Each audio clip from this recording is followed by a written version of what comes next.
What is up, Friday Nighters? Welcome back to another edition of Just Another Friday Night. The at-home edition, I guess. I mean, we're normally at a home, but it's normally myself, CM Chuck, and Double A Adamantium Adam.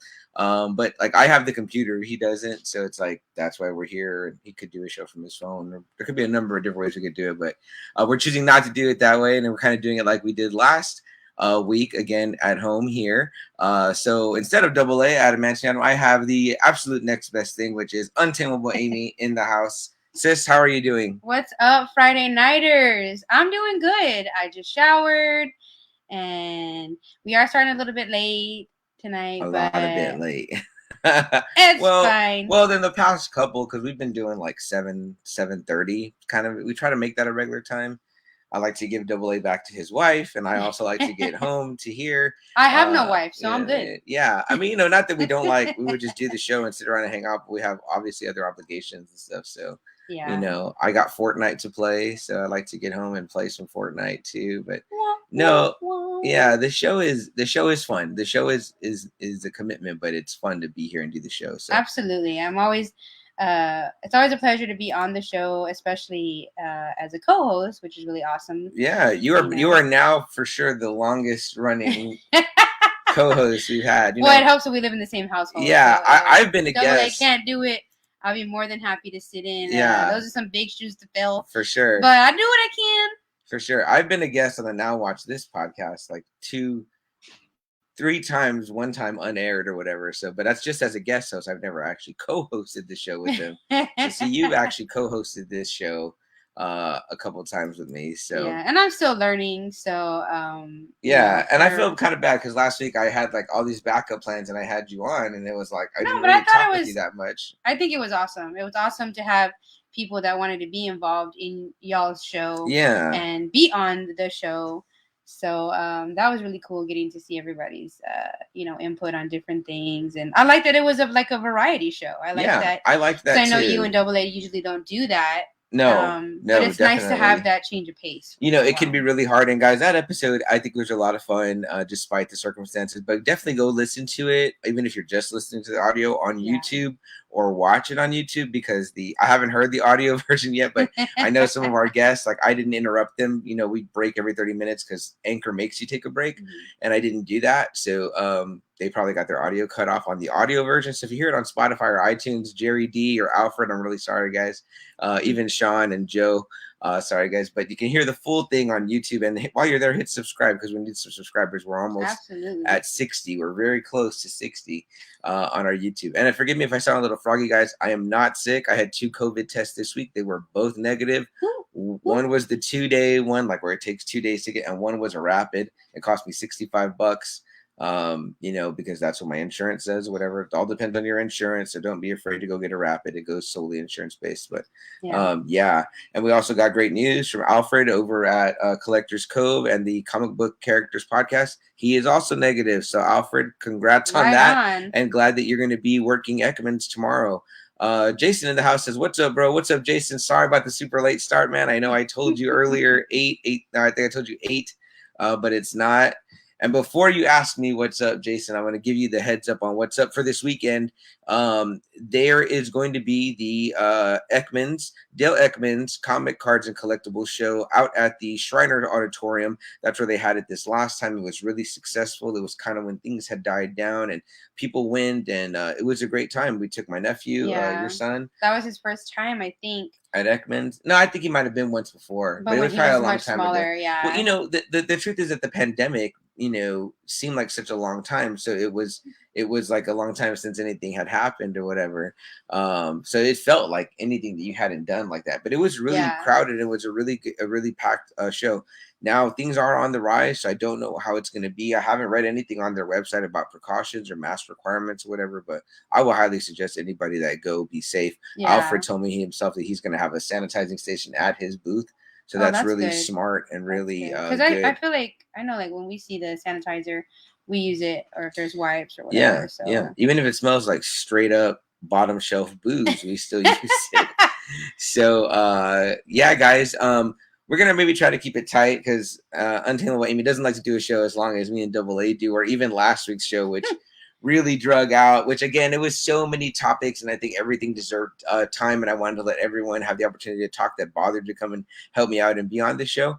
But you know, was made for all. Also, I'm not as well versed as Double A in a lot of things. Oh, so right. Nor am I. Yeah. When we do it, you have me on, it has to be something that I am that familiar we know, with. That we know. And we went over a couple of things, and this one I was kind of like, I knew she wanted to be on the last one and on this one, but I was going to force her to watch something that I know that I wouldn't get to otherwise do with Double A. So, right. But I think it was a good suggestion, right? It was a really good suggestion, and unfortunately, I'm still in the process of watching it, but I did make it through the first season. Okay. And I wouldn't say I'm midway through the second season. I think that you are. I really did try, bro, because I loved it. I'm loving it. Yeah. And I want to finish it. I want to finish it. I'm going to finish it. And the only reason why I wanted Untitled Amy to watch is because I'm caught up, and season 3 just premiered or whatever. So, you know what? I'm gonna just leave the comments up, guys, during the talking, because I know it's late, so people probably just think maybe there's not gonna be a show, so they might not jump in or whatever. Right. But I'll leave it up for a minute, and then we'll do the just read the comments as we go along as we're talking about the topic tonight. But I do have to take the break every 30 minutes, so I should be more on top of that now that we don't have guests in or whatever. But how about some drinks, sis? What do you think? Yeah, I don't know what we Monkey, you want to come and say hello to the Friday Nighters, or not tonight? We have the monkey here in the background. He's hanging out in the green room. He's in the shadows like Batman. He's in the shadows like Batman. Okay, he doesn't know if he wants to come on. And we haven't done any content on our Monkey and the Unky channel because we haven't had anything to unbox yet. You want to say an update about the Monkey and the Unky? Yeah, well, sorry guys for not having any new videos, but... But what?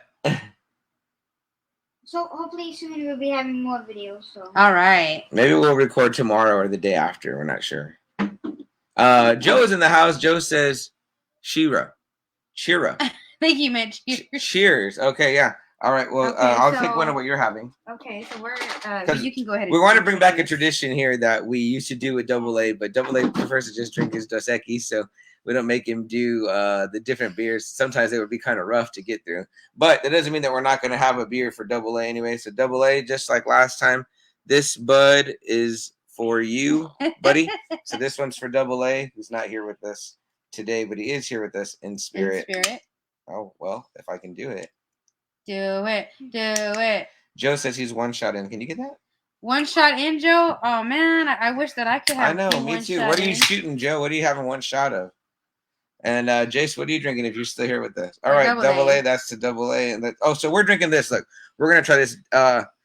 Untamable Amy and me, we're trying Road Trip Snacks. Oh, where's the good angle right there? Road Trip Snacks. And what does it say, sis?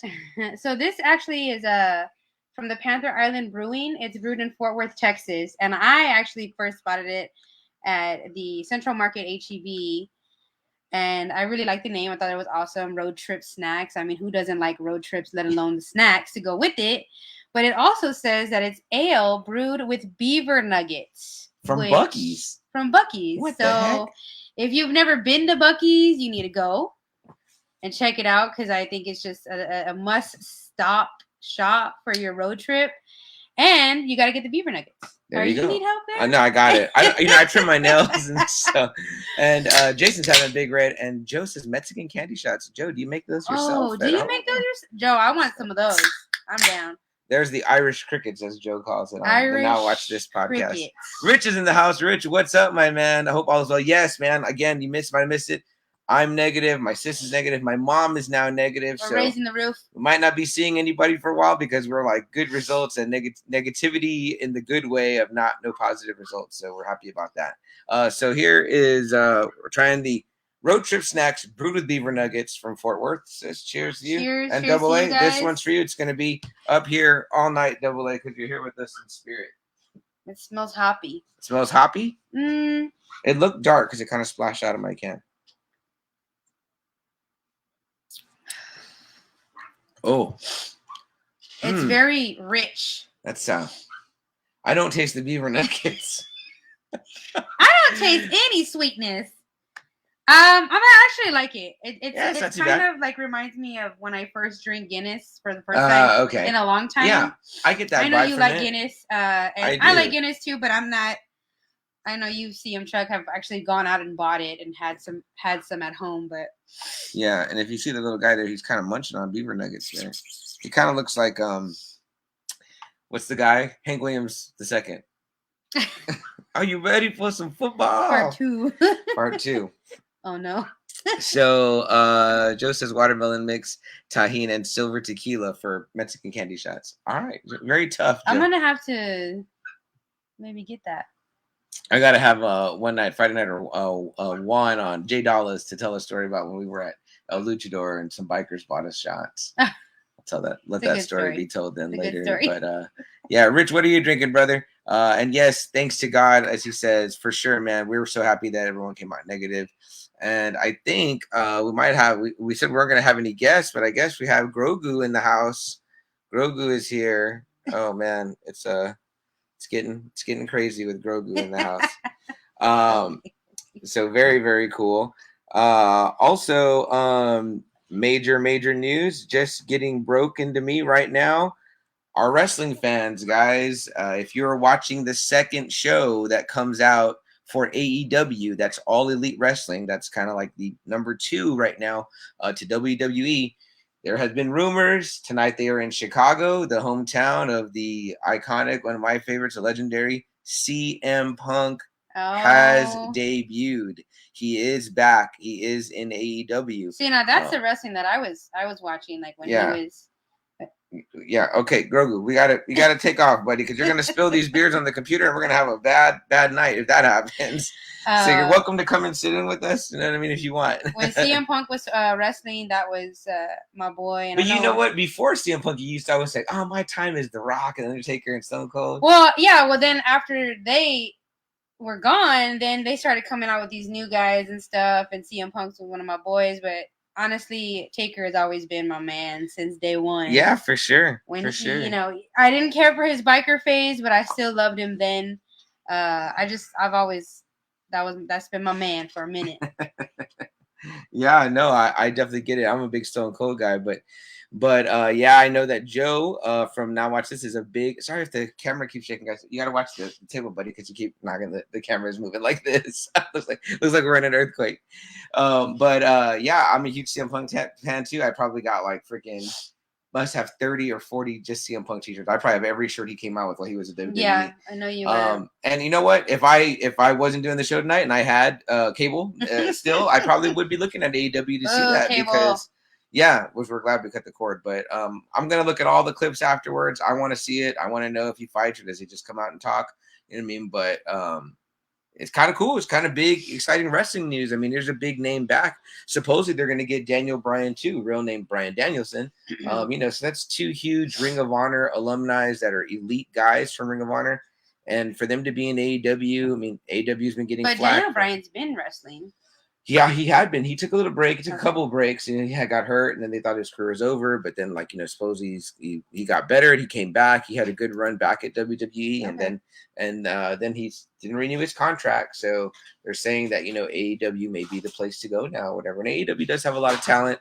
People's feelings are very mixed and strong about both places. Joe says, sad.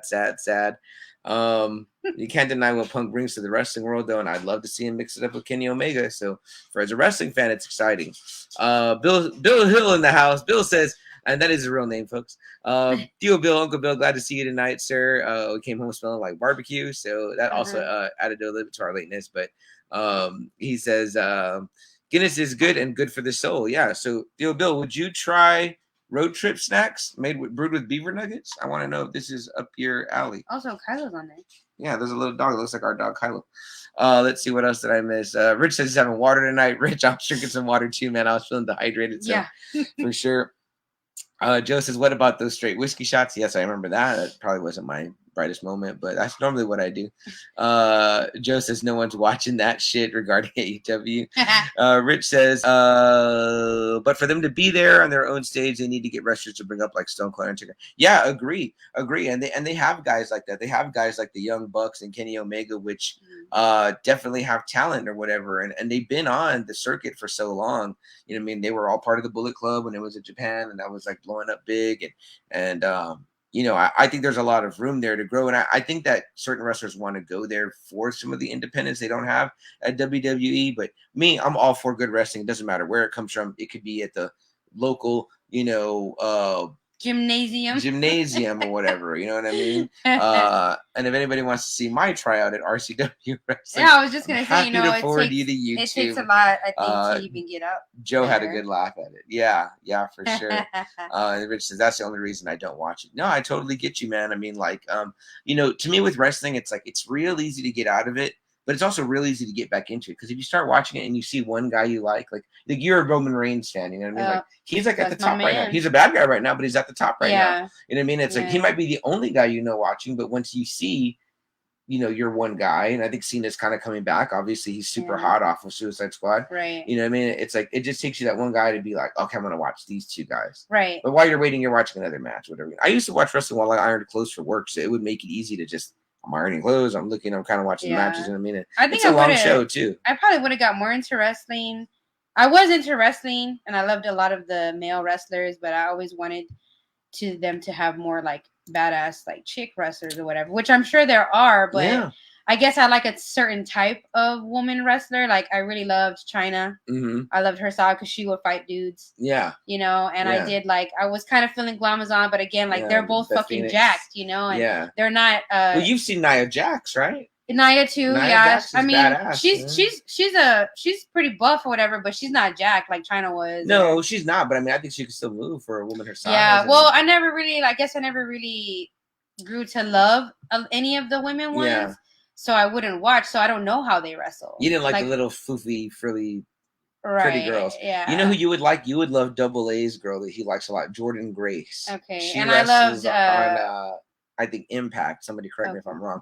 But she is buff, sis. But she's beautiful too. But she's you could tell. You know what I mean? I like I think is it Asuka? Yeah, oh yeah, Asuka is badass. Yeah, I like her too, and she's petite, she's small, but. I guess I just like her style, whatever. And then, of course, when Bayley first came out, Bayley was my girl. Oh, whatever. That's right. Yeah, see, Bayley's a badass. Yeah, Bayley's a badass. I really liked the aspect of her when she first came out, the side ponytail. And the 80s look. And I'm not going to lie, when she changed it up, I was like, I know you grow from things and you change and everything, but that was my girl when she first came out. I just want to show Amy Jordan Grace real quick. So I actually was Bayley for one Halloween because I really loved her a lot. Okay. Kind of scroll. Yeah. She calls herself Thick Mama Pump. And I've yet to really see any of her matches, but I mean, I'm really impressed. Obviously, her physique and I've seen a little clips. I would not say a match with her, but yeah, she's really badass. Yeah, she's pretty buff. So that is big breaking news. So thanks to Sean, who was on the show last week as a guest talking wrestling with Joe. Yeah, I told him, send me a picture from your TV screen when it happens. Because to me, it ain't real on the interwebs until I see it with my own eyes. So he sent me a screenshot of Don't believe everything you see on the internet, bro. For real. And so, I mean, it's there. Punk is there. I cannot wait to watch a replay and watch a clip. It's going to be awesome. Yeah, I'm sure that's going to be awesome. And it would give me reason to turn on AEW. And I told Double A about this. I said, was he going to be watching at home? And he said, no, probably not. And he goes, I don't know what it would take for him to get back into, I guess, current time wrestling. Yeah, I know Double A is more of a back old then. School, old school wrestling. Old school, definitely. You know what I mean? But I think there are things, we were watching when, the guys at the Bullet Club were wrestling at Japan, which was not that long ago. I mean, maybe 2 years ago, whatever. We were getting together to go watch it because we knew how good it was going to be, and it was really great matches. Yeah. So I'm mainly thinking of Wrestle Kingdom, which is the Japanese WrestleMania, mm-hmm. and Kenny Omega. That's the road trip snacks getting to you right there. But anywho, that aside, is there anything else pop culture wise that you saw that's come out? Where I am watching What If. You're not caught up. I know. I can't do 2 shows. Okay. But you feel free to talk about it, bro. No, I'm not, because I'm saving that, guys. More than likely, and this is a reveal, that will be our topic next week. I should be back reunited with Double A, and I think we're gonna do What If. So, well, hopefully, maybe I can watch it between now and then I can be. It's just 2 episodes right now, guys, and if you're not watching it, you're truly missing out. They get a lot of the freaking voice cast from the movies. Yeah, I thought that was cool. Yeah, really cool. The first episode, Captain Carter. You know what I mean? Kind of like, what if it wasn't Steve that got the serum? And then the excellent and don't be getting emotional. moving and touching episode. You know, the what if T'Challa was Star-Lord episode with, you know, Chadwick Boseman's actual voice on there. So yeah. But yeah, guys, go check out What If on Disney Plus if you haven't already, because it's super badass. Jason says, I like Trish Stratus. She was a badass. Yeah, Double A got to meet her at a convention. Jason says she was going. I shook her hand, but I didn't get a picture with her. I think Double A did. But yeah, Trish was really, really awesome in her time. Yeah, I never really. I know she was a badass though, because I would hear her name a lot, but at that time, again, during that time, I wasn't really watching. Mm-hmm. So yeah. Okay.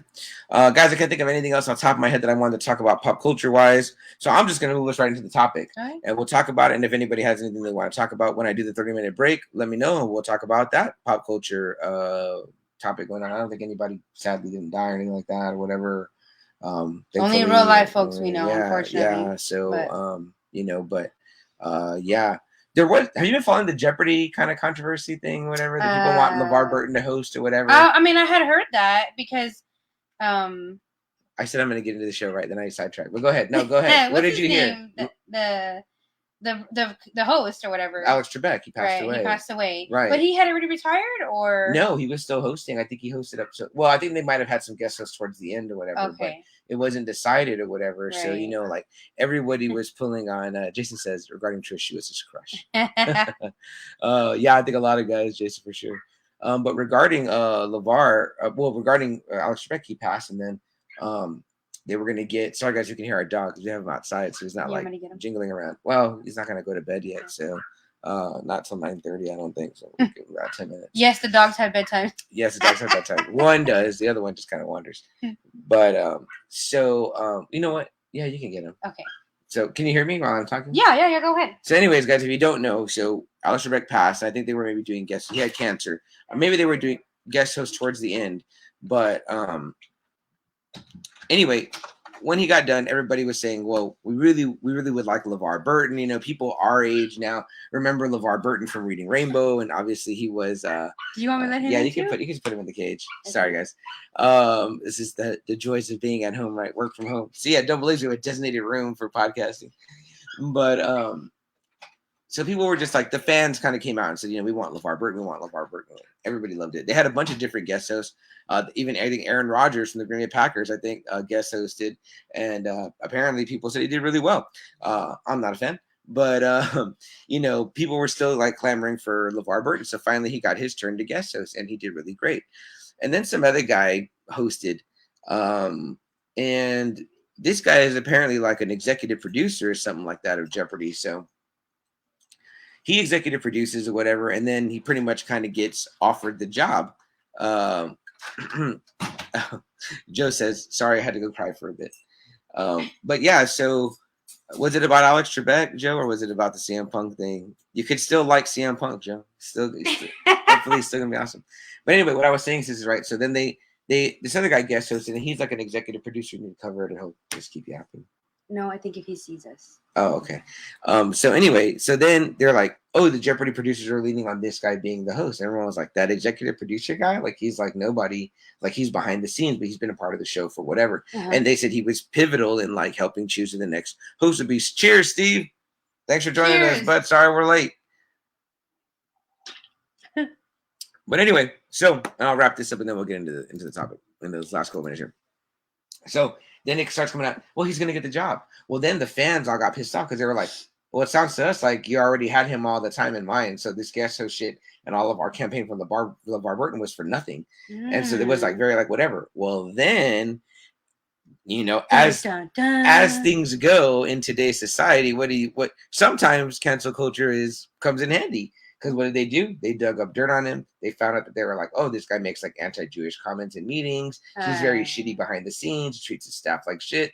So within like a week, guys, this guy is like, I'm declining the job and I'm going to step down. Now, he hasn't been fired from Jeopardy. He's still going to be behind the scenes in his whatever role he was, but he's not going to take the hosting job. He probably saw right away that they were like, these fucking fans were going to come after him or whatever. Yeah. Now, there hasn't been no word on LeVar Burton yet, but the next guest host, I believe, is supposed to be Mayim Bialik.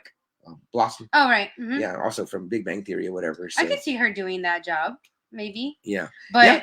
I would be all for LeVar. I'm all for LeVar. And the fans are 100% behind him. And you know, he has also said that it was a dream job of his. So I'm like, why wouldn't you give it to the guy that everyone says the same thing? Like, this guy taught us about reading and books and education growing up. Why wouldn't you give it to him? You know, so I don't know. I'm not, you know.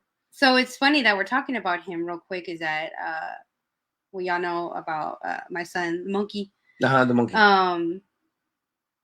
You know, I always want him to watch shows that we watched when we were younger. Yeah. And movies that we watch. I always tell him, I give him a hard time. Like, you never want to watch any of the Disney movies, like the old ones. And actually, not that long ago, a couple months ago, during the summertime, he actually watched like 101 Dalmatians with me. And we started Aladdin, but he didn't get all the way through because it was like, okay, just one movie per night, Mom. I can't do 2 new ones. And, yeah, you know, that's a lot. So, well, for him it is, yeah. But just to get him to sit through an original Disney movie was really awesome. Well, I wanted to show him some other shows that I had watched when we were younger, and one of them was Reading Rainbow. So he watched one episode with me. Where is like it at? The first episode. It's on. I don't even know what it's on. It's on one of the apps we have, like in Hulu, or we have so many show apps. I don't even know which one it was. I hate it. But and he actually said he did like the one that we watched, and he wanted me to show him some other shows from when we were younger. So I was really happy that I got to share that with him because I haven't seen Reading Rainbow in forever. It's been aired like forever ago. So yeah, I was just hearing Jerry Davila from Totally Rad Christmas on his podcast talking with. I didn't get all the way through the episode, but his most recent episode is comparing Christmas Simpson episode to Bob's Burgers. And the very first episode of The Simpsons, I believe, when it became a show, was a Christmas episode. It's where they get Santa's Little Helper. I know that episode like by heart. We actually watched. I showed Kal-El that we watched the very first episode of The Simpsons because he likes The Simpsons. Yeah, he loves The Simpsons.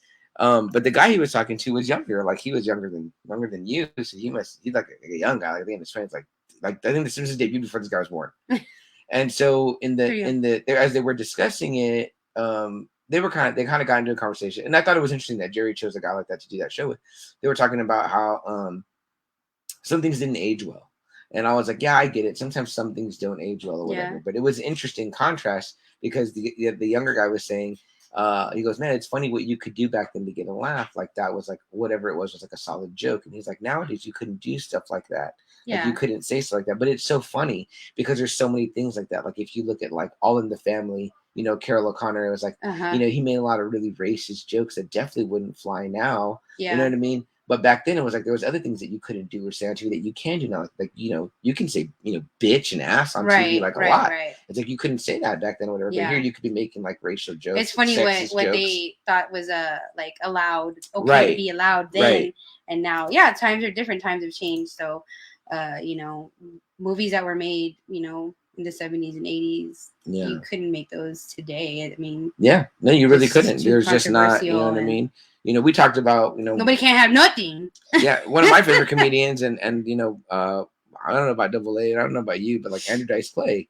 You know what I mean? Like very controversial, very, very raunchy. And it's supposed to be coming to play the AT&T Center soon or whatever. But I'm just wondering, what does this guy's act like now? I mean, Rodney Dangerfield too. I mean, maybe not as much as. Yeah, I don't think as much. Rodney poked a lot of fun at himself, whatever. But Clay was very like racial, very like sexist, very like homophobic. It was like really, really like, you know, at the time, edgy comedy. I mean, the guy was banned from MTV, you know. So it's interesting in its own right, but it's like they say it's just jokes. It's just jokes, right? That's what the comedians always say. They say, you know, you got to understand that this is being told in the context of a comedy show. You know, you take any one of their comments out of the show and it sounds really bad or whatever. And I heard that Louis C.K. was making a comeback tour. And I love Louis C.K. They were saying, though, that they were like, his comedy's changed. He's not as, you know, funny anymore, that there's like a bitterness about him now and the comedy and the jokes. They said he even comes out with like this bright banner behind him that just says like sorry on it. And they're like, he never makes reference to what he did or the things that happened or whatever. And that's like such a hollow apology. Of course, this is one article that I read. It was written by a female or whatever in her perspective. And I'm sure that considering the things that, you know, he was kind of accused of or whatever, it must seem like a really half-hearted, you know what I mean? But either way, he's trying or whatever. And if he can get back to being the funny guy he was, I mean, maybe people will accept it. But, I mean, to even get up there after all that, to try to make a comeback is saying something. But yeah. Guys, we're right at the first 30-minute break. So I'm going to take that 30-minute break right now. I'm going to read through the comments, guys. We're going to kind of be back to the normal format. Then we're going to see how tight of a show me and Amy can keep it on a really cool topic, guys. We'll tell you more about right now. If all the background in our t-shirts don't reveal it, they don't. It's a secret. And I didn't say, listen for the commercial like I always do because I'm stupid. So Joe says, fuck, man, it hurts Chuck. Why Punk? Guys, my name, CM Chuck, I drew right off of, one of my probably all-time favorite wrestlers, CM Punk, who I got to meet at my very first big con at Wizard World. He was the champion at the time of WWE. He was still carrying, I think, at the time, Cena's spinning belt. I think he'd at that time got it to like stop spinning, but it was that belt. And Joe says, hickory dickory dock in regards to Energized Clay. Them shots are hitting Joe. Did football end early? Was it a game tonight? I know you had scrimmage yesterday. Let me know. Hope your boy's doing well out there, man. I'm looking forward to East Central and the Hornets kicking some butt on the field. That's all of us right here in AA2. We're Hornet country right here. So AA is now. Yeah, he is now. Yeah. Well, Joe's from Highlands too. But, okay. Yeah, it's where the kids play as it matters. So anywho, yeah, I mean, I don't know what Clay's going to do for an act or whatever, but it'd be interesting to see. That's kind of the hard part of being a comedian. Can you do your act without all that stuff? You mean, Clay and Louis C.K. Yeah. Well, I'm sure he's still going to be cursing and saying his stuff or whatever and trying to make light of what happened. It's like if you don't like what they have to say, don't watch their comedy. Yeah, but we also say how many times that people don't stay as good. We saw Bill Burr live and Kevin Hart live. Right, people don't stay as good, but we both felt the same way after both those sets. We both were like, a couple comedians wasn't that good. Like, why would? And we're like, why? But you know what? I think a lot of times they're kind of still working stuff out. They're working out material. It's not till they get to that recorded special that it's like fully refined. I mean, it's like a director when he's directing, or when a writer is writing. Sometimes you make a really good book, or you write a really good book, or you make a really good movie, and then you have other movies and other books, and they're okay, but you got that one, and you're just like, I love him or her because of that. Yeah. And then you continue to love them, and you see what they have that they put out, and it's not always your favorite, but I think it's like that with anything. Even when I saw Patton Oswalt live with with Jess recently or whatever, it's like I would have loved to see him. But see, I'm kind of glad you didn't go because I don't think. But I still would have loved to see him because when did he come again?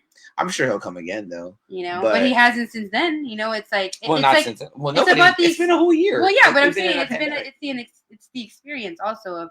I don't know, but I don't like going and then I'm left feeling flat. Like, who I saw that killed live? Nick Swartzen. He was like, it was great. He was like, I was like, okay, that was like what I thought it was going to be. And then like, we Tracy Morgan, we saw him and he was all fucked up. You know what I mean? Me and you. It's like that one wasn't that good because he was all fucked up. And then like the same one, I saw Amy Schumer with Jess, and it's like she was good, but it wasn't like her early. Like it wasn't like the shit I heard on Spotify. But then I got to think too, the stuff that they release is probably so that's like their best time they did it. Like if you go and you get a great crowd reaction from it or whatever, or you have like a great crowd moment or whatever, like crowd work, it's like you're gonna use that one to be released for everybody to hear. You're not gonna use the one where you bombed or whatever. Joe says last live Friday for a little bit. Well, Joe, I hope during halftime you'll shoot us some updates. Let us know what the score is on the Hornets games. We'd appreciate that, man, and we'll be supporting you guys in spirit. And then Joe says cracking it open. Cracking what open? We're talking about a beer? Talking about some shots. Talking about more shots? More Mexican candy shots, Joe. Okay, candy. Let me see if there's we take you to the candy shots. we need more lyrics for that one. Oh, why did I hit that? That was the wrong button. Uh-oh. Let me see here, guys. Sorry. Let's go to the library. Okay, that one loaded. So I'm going to take us right in, guys, because Untitled Amy says that the show does not have to be as long as me and AA make it, but we'll find out. Y'all don't always make it, but sometimes y'all be breaking it. You know what I'm saying? Okay, let's do it. Ready? There you go. All right, guys. Sorry that I didn't lead you into the break, but if you just heard me doing 30 seconds of a commercial, you're listening to us on audio. Hopefully, it's a lot tighter than last week's, where unfortunately I let some of my guests talking to the break and we missed some of their stuff. But if you ever want to hear the full episode, unabridged, all of the wonderful things they had to say, from Alfred to Jerry to Joe to Sean, Go check us out on youtube.com. Search Just Another Friday Night. We're almost at 100 subscribers. When we get to 100, we can change the name to youtube.com/Just Another Friday Night. Oh, We're that's not awesome. quite there yet. Spread the word, guys. Let them know. Yeah. We got a beer cracked in the back for Double A. That's a picture of me and Jess back there. And I got my man back here, Nightwing, and he's also right over here. Which brings us to our subject, guys. Tonight's show is not about Batman, despite what you see on our t-shirts. And Joe says Landshark. Landshark's some good shit, bro. I like that. You can buy me some. But we're talking about a show, as the title indicates, that I barely picked up. Okay, so this show came out a while back on when DC decided to do their own streaming service. So Marvel was already on Disney, but DC was like, we're going to do our own. We're going to have our own streaming network with original shows. So at the time, DC, like you can get the app DC? Yeah, at the time it was. Okay. Yeah, because everybody was like up on that or whatever. And everybody was just doing their own thing. There's like an AMC app. There's a freaking, whatever. So yeah, like every TV station has their own. And the thing was like Netflix kind of maybe was the ones that started it, where it's like, we're going to have original content, like Stranger Things. Like, this is our own show. You can only watch this here. It's exclusive. So it's like, okay. But of course, fans and people get tired of that. And they're like, fuck that. And they're like, I just want to watch it or whatever. But I remember this idea or this show trailer, I think, premiered at that DC Fandom, which is probably like, more than a year ago, because that was around the time that me and Double A started the podcast. And I remember watching the trailer and I thought it was cool. The show was called Titans. And what made it badass was that in that preview, you see that scene that's like in the first 5 minutes of episode 1, where it's, Dick Grayson as Robin saying, fuck Batman. So you're like, not my favorite line, by the way. You're like, whoa, this is like a grown up. This is not Teen Titans. This is not Teen Titans Go. And I'm only going to pull up my IMDb, guys, because I don't have all the actors' names remembered yet, which I do like Teen Titans Go, though. Me and Kelly would watch that. And I liked it. It was good. But this is not that. This is just the show Titans. And again, the DC app is now gone. It is now, HBO owns all of it. So it's now on HBO Max. That's where I watched it. Again, after season 1 and 2 were already done. And I started hearing and seeing talks about season 3. And I was like, man, I really want to watch this show and get caught up for season 3. So Dick Grayson is played by an actor named Brenton Thwaites. I think I'm saying that right. I'm just curious. My phone's dying, so it's gonna die. But that's the cast. I put some of them in the their names in the thing there. But I told this is something that probably Double A wouldn't watch with me. I'm sure he has a watch list like I do of shit he's got to watch or whatever. And if I'm like, hey, watch a whole fucking show, you know what I mean? It's like, that's a lot to put on somebody or whatever. And mind you, we didn't know what was going to happen, and maybe it would have worked out. But you know what I mean? Regardless, I know that I can ask, Untameable Amy to watch something, and most times she's going to go for it or whatever. Although she still hasn't watched The Boys, she still hasn't watched Invincible. So. But I mentioned working my way through. I have a child. I mentioned in the write-up that this is I would say kind of in that vein. Not as intense. Those two are very intense. But this is definitely in that vein. So it's an adult take on it. Now let me ask you something. Amy. There's Teen Titans and there's Teen Titans Go. So what's the difference? The Teen Titans Go, I think, was it was more, they wanted it to be more for like, because I think it was on Cartoon Network. So their audience was like younger kids. So obviously like no violence, no like. Let me time out real quick. I just realized right now, anybody watching, my mouse pad that I'm using that just painted for me from my fan, my big time fan years. So Joe, that's how big of a fan I am and was and am, so good luck. I wish him all the luck over there. Okay, go ahead. So you were saying Teen Titans Go. Teen Titans Go was, I think their audience, it was more for like a younger audience, because it was on Cartoon Network. I don't know if the regular Titans was on Cartoon Network. I never watched that one, but that was regular Teen Titans. Yeah, Teen Titans. I think that was an animated one as well. Yeah, so I never watched any of that one, but I probably would have. But there's even a movie I think on HBO Max that's Teen Titans versus Teen Titans Go. Do you know the difference, Monkey, between the two shows? Okay, I don't think Monkey does. He has no. Yeah, so the Teen Titans Go was funny and, like I said, geared more towards a younger audience. I know that like they kind of have like more of an animated style from Cartoon Network. Okay. Right. I do think, so y'all think maybe one was more geared towards kids? Yeah, more geared towards the younger kids, like the Teen Titans Go. So I think it was more about like them living together and like the fun aspects of them being and like their rivalries. I forget their rival team or whatever. And then the Teen Titans, the regular one, was more like they're like teenagers almost. Okay. So like the Teen Titans Go was more like they were kids, you know, like just kind of figuring out themselves and you know, just, so I don't mean to interrupt, ahead. but I just looked at HBO Max. I wanted to see Teen Titans is on there, but Teen Titans Go is not on there. Right. So I don't know. And this is also funny because I was recently looking for the new Swamp Thing show. DC had done a new Swamp Thing show, and I thought everything DC was now on HBO Max, but apparently not because Swamp Thing wasn't on there. It's still on the Peacock or CW. It's on one of those or whatever, but they cut out some of the words, so I plan to just probably buy a copy. Anyway, there was a Teen Titans and a Teen Titans Go, and I think there was even a movie that was Teen Titans versus Teen Titans Go, whatever. I'd seen parts of those each, and I liked them. I thought they were cool. Now, in my understanding, and again, any of my DC fans out there, please correct me if I'm wrong, but those teams are led by Robin. That is the Tim Drake Robin. Mm-hmm. Even in the Teen Titans Go one, like he's like the leader and right. And so this is the third Robin, and this is the youngest of the Robins, I believe, and I believe he may be the current Robin, although I know that there is in the comic books, there's a Batman son who's been in some of the animated movies named Damian Wayne, and he is See, I don't know Robin as well. Yeah, apparently there might be two Robins running around right now. There's several Robins. But my all-time favorite Robin and one of my favorite characters, and this show definitely helped to develop that, and that's what we're going to talk about tonight, again, is the live-action Titans show available on HBO Max. We both watched all of season 1. You're almost done with season 2. Right. I'm done with season 2 and caught up to the current episode in season 3. Which I would highly recommend. There's only 4 episodes in on season 3 right now. The 4th one, new episodes come out every Thursday. They dropped 3 at the beginning of the season, and then they did 1. It's one after, so it's going to be 1. So they just did 1 Thursday. You can easily catch up.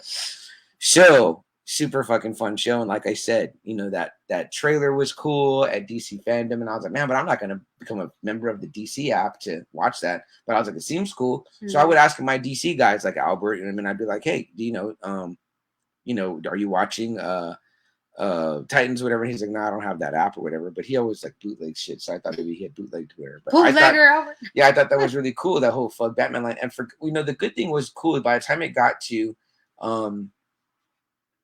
HBO Max, I'd kind of forgotten about it. Mm-hmm. And in fact, it was our uncle, mine and Amy's uncle, Bill. I met his friend, his partner at work, Joey, at oddly enough, sadly, at my grandma's, I guess you kind of call it a wake. We were at the house afterwards. Oh, yeah. I don't know if you call it a wake, but, you know. Anyway, there I met him. You know, he came out to support my uncle, and I got to meet him, and we started talking. And he was saying that he was a DC guy, and his wife was a Marvel guy. His wife's name was Amy.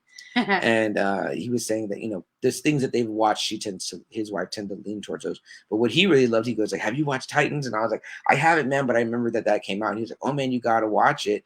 And I think he might have been the one that even told me that it was on HBO Max. Mm-hmm. So I was like, okay, so I looked it up, and like you guys know, I watch stuff during my lunch. Again, I watch it all on my phone, but I would love to rewatch it on the TV. He says during his lunch, but I think he's lying. During my lunch, or in the morning. Sometimes when I'm brushing my teeth. So I started to watch it, and I got 1 episode in, 2 episodes in, and then I kind of dropped it. No, I got about, I think, a half an episode in, or an episode in, and I dropped it. And I was like, you know what? I had other stuff to watch. I didn't get to the podcast was going on. But then I decided to pick it back up because I had saw the trailers for season 3. I was like, I got to pick it back up because I want to see if I can finish it by then. And I think the episodes are what, 45? They're not a full hour. They're like 45 minutes. It's not a full hour. It's not a full hour, but I feel like they don't drag, but I feel like it's an hour. Like, I mean, well, we're 15 minutes away, you know? I'm just like. Well, but see, me and Double A have talked about this where I feel like the Marvel shows, Mandalorian, like, you know, they've gotten in this really sweet spot where about 45 to 48 minutes is a great amount of time. Yeah, you know I feel like I think the episodes are like 45, 46 minutes. Okay. So anyway, they're in that sweet spot.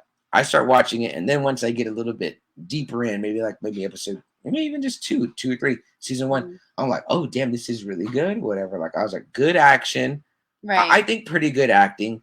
You know, for the most part, yeah, good acting. A little bit of the dialogue could be tightened up. But yeah, I agree. I have enough of a knowledge base of the characters that I was like, I'm willing to go with this. Now, long before all this, I'd always been a Dick Grayson fan. I always liked Dick Grayson. And of course, in the comic books, Dick Grayson becomes Nightwing. And I really dug the Nightwing character. And the more as I got into the lore of Batman, and I know that oftentimes me and Double A on this show get accused of kind of like taking a shit on Batman, although we're all decked out tonight. Because I love Batman. And again, we love the movie Batman. We love Batman, the animated series Batman. I would say that maybe it's some of the animated movie and the comic book Batman. And when they always want to make Batman this like equal to Superman, or they want to make Batman this like he's the Reed Richards or the Tony Stark of the DC world, I'm like, why? You're not a doctor. Like Reed Richards is like a fucking like a scientist, like a legit doctor or whatever. He's a billionaire philanthropist. Right, right. Okay, so now they don't even give him the background of Tony Stark has or whatever. You know what I mean? But you know, I mean, he's still really it smart. is what it is. Let me get these comments real quick. Joe says Teen Titans Go was especially good for kids. That was the one more for kids. Joe says yes. By now, Dick is Nightwing, and this time he says Damian Wayne, especially in the animated movies, is great. And Joe, great suggestion. Joe told me to watch Teen Titans versus Justice League, the animated movie, and I'm watching that right now. And again, I feel like that one leans on the new 52 versions of the characters. Is that right, Joe? I'm not really sure if that's what they're called, but I noticed the Superman looks younger and things like that. But it's good so far from what I'm watching or whatever. I like what I'm seeing thus far. Although I really hate the Damian Wayne character and he's a dick. But we're not talking about that. We're talking about Titans, the show. So, sis, so you start to watch it. I'm already in love because I'm like, okay, the primary character, it seems like it's going to be Dick Grayson, you know. Right. But he's Robin still. Right. He's in the Robin persona, but he's not with Batman. He's soloing it. And we also see, well, we're not calling her Raven yet. They're calling her Rachel. But we know that she's Raven because, you know, it helps that we have a familiarity with the characters, or whatever, but you don't need that to watch the show and enjoy it. But you see the Raven character. You don't need that to watch the show, but knowing who the Titans were and like, I was expecting those characters, their personalities. Just like, you know, well, I know that Starfire right is an alien, and I know that Raven, I know that her dad is a demon. Okay, you know, so she's not. I don't think I even knew that much. Yeah, and so they actually. I was pretty blind. In the Teen Titans Go, you know, it's a funny one because, you know how Raven is. She's supposed to be like in this show in the Teen Titans Go. Raven is very like. She's like, you know, a darky goth, like dark goth, goth, and like leave me her alone, dad always wants her to be bad or whatever. Okay, and he comes up for whatever. And do they show him? Yeah, they show him. They call him Trigon, like they call him? I don't know. I don't remember in the Teen Titans Go, but she's always telling him like, Dad, like leave, like you can't be here, like you're supposed to be. And he always wants her to like come join him, and she's like, no, like. Okay. It's funny in that sense. So I had already known that because I had watched the Teen Titans Go. Like I said before, so, but just knowing that I was hoping that that's how it would go, and that's how it was. Like Rachel's dad is from the underworld or from hell, or wherever you want to call it. He's a demon or whatever, and you know. So clearly they borrow heavily, or not borrow, but they are using the essence of the character. But obviously, it's in a more adult setting. Obviously, oh for sure. Because number one, guys, they're swearing like a motherfucker in this show. Like there's the gloves are off on that. There's blood, you know what I mean, and there's I don't want to say sex, but there definitely is. Yeah, I mean, they don't show like no, in that one scene they show some tits. In that one scene, they're in the strip club or whatever. Some hot butt cheeks, and I was like, I was gonna say, yeah, okay. So as you're watching it, like you know, again, so I had one guy reach out to me by messenger on Facebook or whatever from the group. Not in our group, but I don't know where he was. But anyway, I tried to message back, and it was like said he was deleted or something. Weird. But this guy was like, Titans is fucking stupid. He was like, Titans supposed to be a show for kids, blah blah. And I was like, are you new, bro? I was like, come on, that's why they have Teen Titans Go. I was like, that's like saying like Spider-Man's it's a comic book for kids, and like they make everything for grown-ups now. Fucking dolt. Anyways. But anyways, so what did you see next on the in the so I think right away they introduced Corey, which is Starfire. Mm-hmm. Coriander, which sounds like. Which at first I was like, because in the cartoon she's not African American. Yeah, she's orange. Right. Yeah. And you're just like, but right away I knew who she was because she has magenta hair. Yeah. And I was like, at first I was like, I don't know.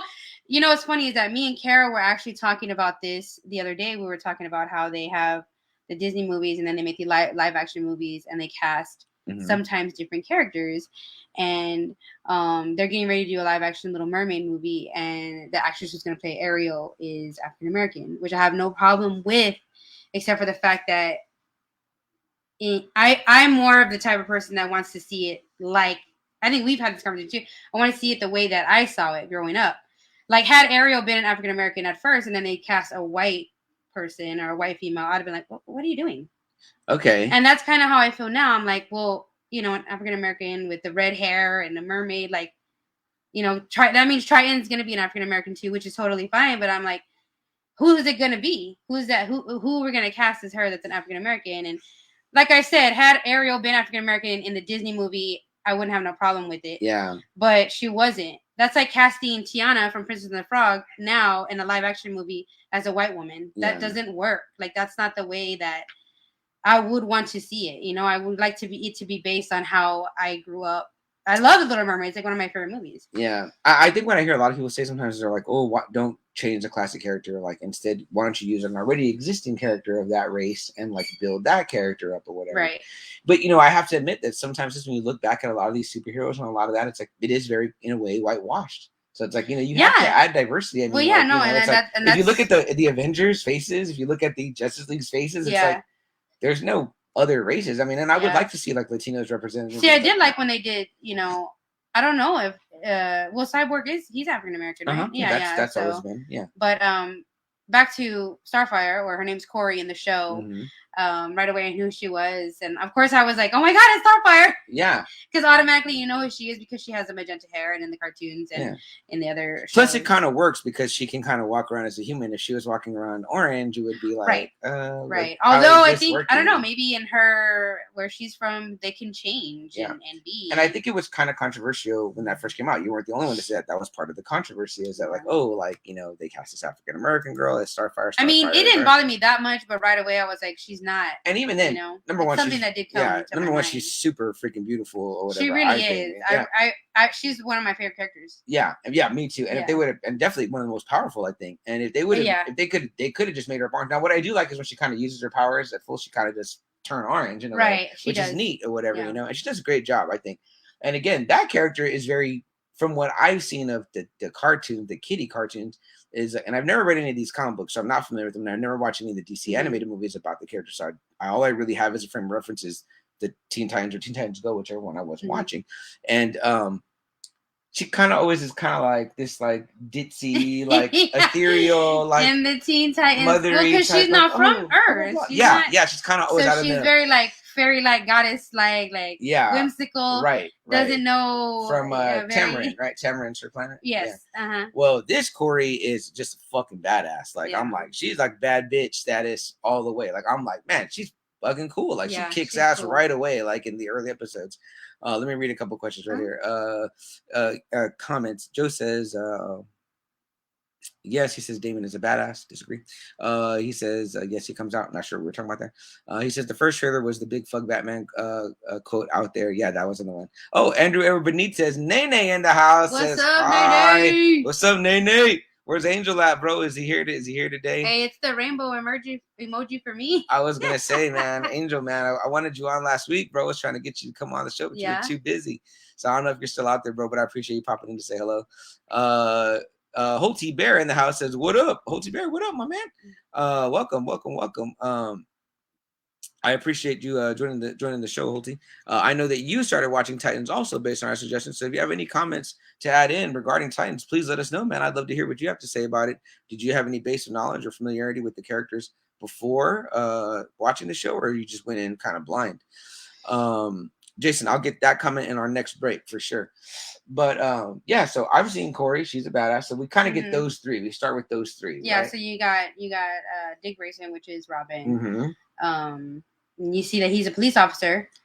You know, and a Detroit detective. Like, what's going on? Yeah, he's a detective, which is kind of cool. It's like, oh, he went and just got a regular job. Yeah, doing law the right way. Robin thing in nighttime. He's not doing law the right way. Yeah. Well, yeah. And we see that justice is served different ways. Right. And Rachel's having these kind of dreams, right, about the flying Grayson. Right. she's having a dream about Robin, you know, when he was younger, what happened to his family, which I don't know, was that in the comics? Oh, yeah. Okay, that's 100% his origin. Oh, okay. So His I really like that family's killed by aspect of kind of mobsters giving, I really love when they give you a backstory. I think we talked about this before too, is that I always like to know that person's backstory, or that superhero, whatever it is, whoever it may be. But I did like that. I'm reading the comments. Yeah, I know. Sorry, don't get caught in the comments. Like they're also Kevin Smith on his podcast. But yeah, I so we got Corey, we got Rachel. Rachel's living with her mother, trying to live a normal life, and she's having these dreams about Dick Grayson. And you're just like, okay, who's this? You know, why is she having dreams? And of course, right away, I knew that she was Raven because she had the purple streaks in her hair. Right, but they never call her that. And, no, her name's Rachel, yeah. which is close to Raven. And she's kind of seeing like these like demonic shit, right? Yeah, like a heavy, you know, like a persona of herself in the mirror, you know, like her true self in a sense. That's what I'm thinking, you know, like, okay, that's really who she is. But obviously she doesn't know yet, right? You know, that she's part demon, right? And it's kind of scary or whatever. I mean, and I think her mom gets killed, right, in the very first episode. Her mom does get killed. A man comes for Rachel, and her mom gets murdered in the process. And Rachel attacks the man. And the man actually has a tattoo of a raven in the back of his shoulder. Right, that's right. I forgot about that. You know, they don't know who he is or why he's there or whatever, but he ends up killing Rachel's mom. So she flees because she's like, what the fuck? You know, she's afraid, and she hops on a bus to the first place and she goes. Yeah, you know? And even then, like in the bus mirror, she's seeing these images or whatever. Right, because, well, again, she doesn't know. She's like, my mom just got murdered by some fucking guy that I've never seen ever. And I think she knows that she kind of has to find Grayson. Right, because she's like, you know, I'm having these dreams of this boy. You know, I need to find him. So I think they're in San Francisco, right? He's in San Francisco? Or no. He's a Detroit cop. Detroit, okay. So I think she goes to Detroit, right? I can't remember exactly where she goes, what happens in that part, but they do meet up. Yes. Well, because she gets episode 2, maybe? She gets arrested for something, I think, and she's there at the police station, and he gets to meet her, and she's talking to him, and she's telling him, like, you're him, you're the boy, whatever, from the circus. And he's like, how do you know that? Yeah. You know, what's going on? And, you know, and he, of course, right away, he's like remembering, and he's like, fuck. And he's like, you know, I think he asked her, like, you know, who sent you or something like that. Or, you know, what's going on or whatever. And she's telling him that she needs help. And he's like, you know, he can't help her, you know, because he's like, weirdo. Yeah. And what we're seeing of Corey this far is like, she wakes up in a car without no memory. So she's like, who am I? I don't know. And then well, some guy, she gets in a car accident actually. And there's That's right. She's with a man in the car. She gets in a car accident. And when she comes to, she has no memory of what she's doing or who she is or where she's at. And she gets out of the car all discombobulated. And then there's another car coming with men shooting at her. And she's like, what the fuck? Yeah. And I think she flees. And then at some point in her trying to kind of discover who she is, or she ends up having to fight these guys, and she finds out that she's a badass. She's like, "Oh shit!" Just like like it's coming naturally. I kicked ass. So that was like something cool. That's what I said. You find out right away that she can kind of kick ass, whatever, and she's pretty badass. I don't think she's really using powers at that point. Well, no, because I don't think. Yeah, she's unaware at this point, but she does have some like good like jujitsu, karate. Yeah. So is it into episode 1, sister episode 2, that we kind of get a glimpse of Gar? You know what I mean?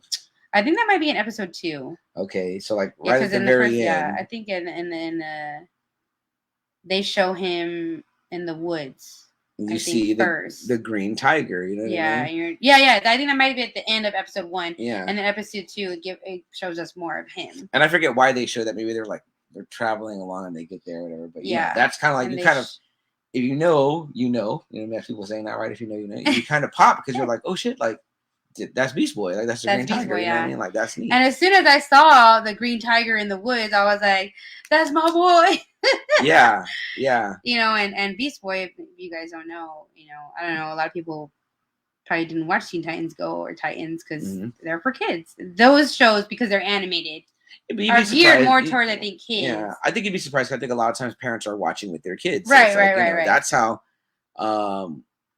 I know that I had to watch the Teen Titans Go with Khalil. That's who I saw it with. So that's how I knew, whatever. But. You should try to catch a couple of Teen Titans Go episodes. Just if I can find it, because it's not on HBO Max. That's right. It says that they have the regular Teen I even have Hulu. I can cast it. I'll definitely check it out because I remember watching them and thinking that they were funny. It's funny, yeah. It's funny, Okay, so we don't have to take people to the paces of episode by episode. Me and Double A sometimes get caught in this, or whatever. It's like there's, let's move it along. So far you're saying. Let me ask you, what are you thinking thus far of let's talk about Brenton Thwaites and his portrayal of Dick Grayson. What do you think? So really handsome guy, I think. He's a handsome guy. But I did see some of his fingernails in the shots of the movie, in the show, and I was like, what's going on there? Were they rough from fighting, you think? Or? I don't know, maybe, but it wasn't cute. He's a good-looking guy overall. I think he's a very handsome guy. I think he has a lot of anger management issues. Obviously, the character, Dick. Dick Grayson, and it's obvious that it's geared towards Batman. Because they're doing a lot of flashbacks of when he was younger, and he's like running away. He doesn't want to be there at the mansion, at the Wayne Manor, and he's against it, and he wants revenge. And I mean, who wouldn't? You're a kid that just lost their parents in this tragic accident, and then you find out that they were murdered by some mob asshole or whatever. Right, and then this, billionaire wants to take you in because you're an orphan now. I mean, it's a lot which is kind of weird too. Right, it's a lot. A kid his age, what was he, like 12?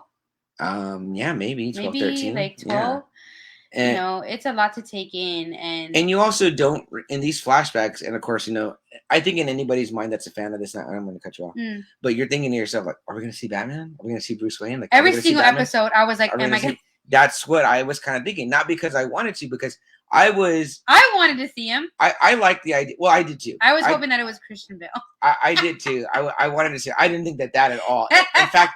What I thought was going to be cool, and we kind of will get there at the season finale is that I thought we were going to get and I kind of like this because I kind of like what they did in Shazam, where you just see oh, this is my buddy, and you just see the neck down, the shadow, and it's the suit. You see the whole suit, but then the hands on. So you're like that's all you need, right? Like to me, if I would have just seen a thing rise up, like a cowl or like a silhouette, I would have been like, oh, that's pretty badass. Like it's neat that they play with that. They did do that, and I like that when they play with that. And they even play with that with Bruce Wayne, where you just see there's a man there or whatever. And I was like, well, yeah, because in one of the parts of one of the episodes, Dick ran away when he's younger, and they show Bruce in the window, but it's just a silhouette of him. Yeah. And you're just like, oh my God, he really is there. Yeah. But I like how they play with that because that kind of is and again, it's not like you're waiting for this reveal or whatever, because I'm getting into the character. And again, like I said, I've always been interested. I'm waiting for the reveal. See how we think. Yeah. I'm into the show, but I want to see Batman. I think a lot of people have always thought Robin was kind of like a little something. I know, I see him playing. Get it. Like a little gnat. They've always thought that Robin was a lame and Robin was whatever. But I think in the animated series they start to make Robin cool. And as Robin progresses into becoming the Dick Grayson Robin progresses into becoming Nightwing, I feel like Nightwing is his own fully fledged character. I feel like he could be a Justice Leaguer. I feel as though he is the better version of Batman, and I'm going to get into what it is and the things I don't like about Batman. And this is why. And again, see, I don't think that you know enough about the Nightwing character, and you're getting this is a good getting a taste of it or whatever. I just feel like you're putting Batman down here, and he should be up here. I'll tell you why.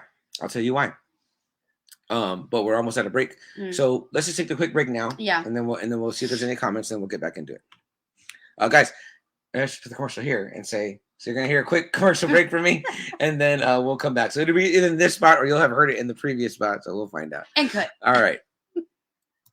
Okay, guys, if you're listening to us on audio, no, we didn't go anywhere. I mean, on live, well, we didn't go anywhere. We're still here with you. Untamable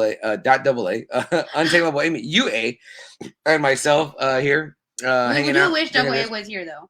We do, and he's here in spirit, and we got a beer for him right back there, right. It's getting warm, but it's all right. All right. Where's it? It's back there. It's right there. It's right there if you see it.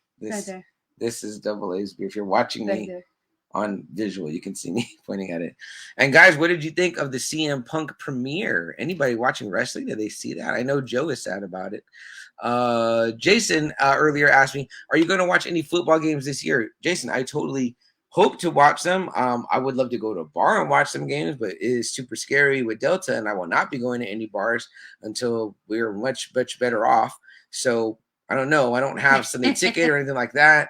So maybe I can find a way to stream or something like that. We do pay for Prime, and I notice a lot of the WNBA games come out on there. So I think that they do show some NFL games. Like some games are the free games. I will definitely be watching football, whether it's on my phone in clips or whatever, you know what I mean? Because I'm playing in some fantasy leagues, and so I have to be up on what happens. Up and up. So yes, Jason, I will be watching football games. Jason, who will you be watching? What is your team they'll be rooting for? I know that Friday Nighter Rich is a Colts fan. I know that Friday Nighter Joe is a Cowgirls fan, just like Double A.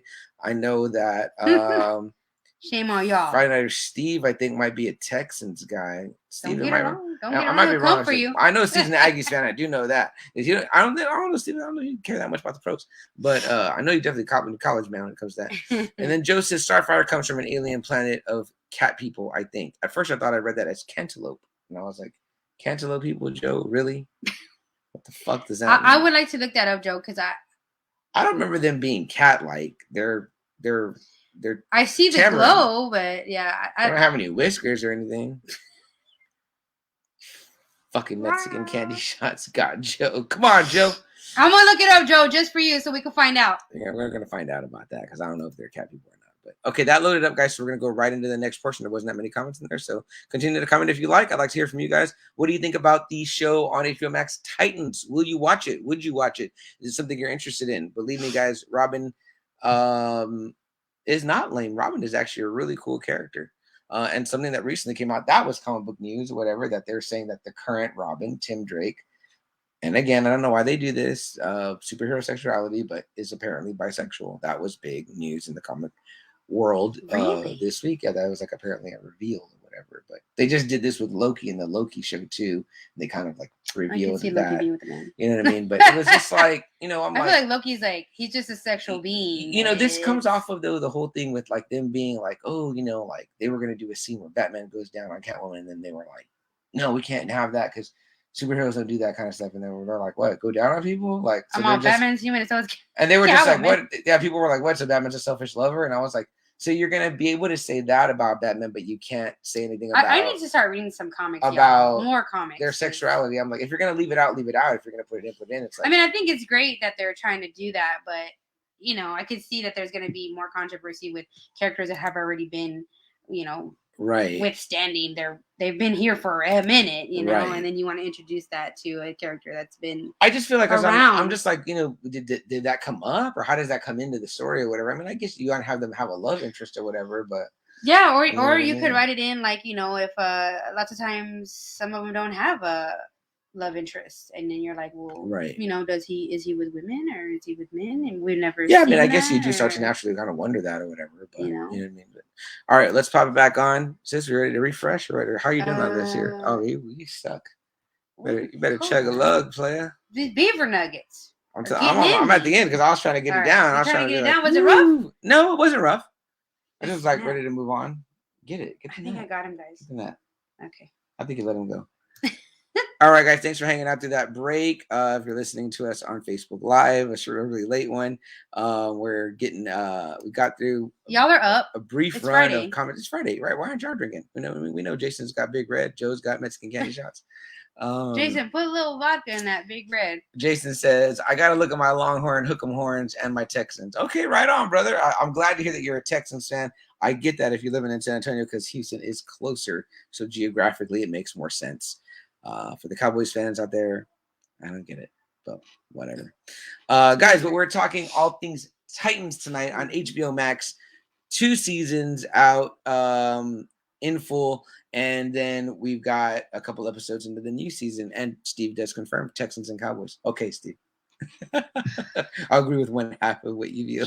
I know how you feel about the Longhorns, Steve. That's how I feel about the Cowboys. At least you got the Texans right. So you know what I mean. I'm messing with these men's teams now. Neither one of those are my team, whatever. Because I went to Houston to watch the Patriots play and see Tom Brady play, and they beat us. I go to Houston one time to see the fucking Patriots play and Brady, and they lose. The Texans get a win over the Patriots. I'm like, what, the Brady Patriots? What the fuck?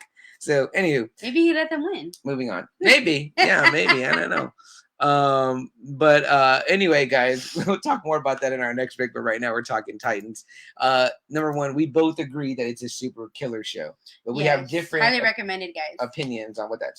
So moving on, we get some characters that I knew nothing about. I don't even know if these characters exist in the cartoons or the comic books. Joe or one of my DC guys helped me out. Hawk and Dove. Do they are? I think Hawk, but maybe I'm wrong. I had never seen or heard of them, and now again, I am admittedly a very like Justice League level only DC fan. When you start to get deeper in there, I know some of them like as a joke. Me and Albert joke about it. My other DC guy like Booster Gold and Blue Beetle, and I didn't think that Blue Beetle was cool at all. I was like, wow, what a piece of trash character. These guys don't compare to Marvel at all. But in the movie that Joe had me start watching today, Justice League versus Teen Titans, in that one, it's a new Blue Beetle who's a Latino, and his suit is like an alien scarab that almost acts like a symbiote.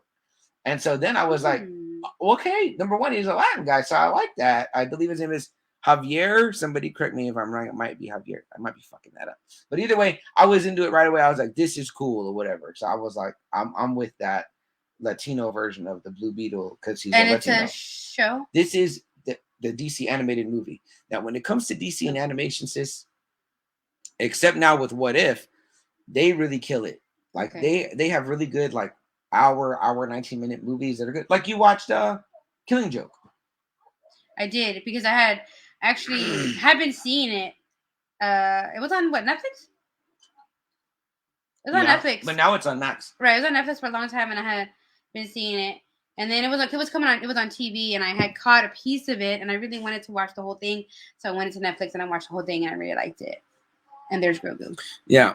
But watch some of their other ones, like Flashpoint. You will love that one. That's the one I told you where something goes wrong, and in the future, it's Bruce Wayne that got killed in the alley, and the dad is Batman, and Thomas Wayne, and he uses a gun, and it's badass. Wow. Yeah. And the mom goes insane because of his death, and she becomes the Joker.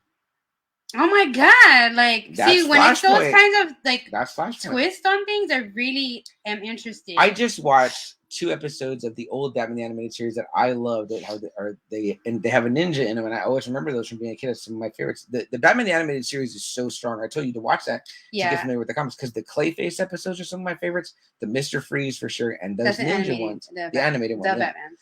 Or just Batman. It's called Batman the Animated Series. Okay. It's on HBO MAX.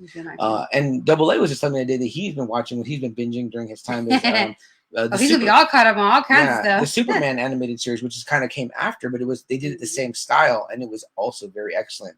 But excuse me, after that also came I think they did Justice League and Justice League Unlimited, and there's great episodes in that. Joe had me watch this really fantastic episode called Epilogue. And if you watch it, you'll be like, if you were ever familiar with Batman Beyond.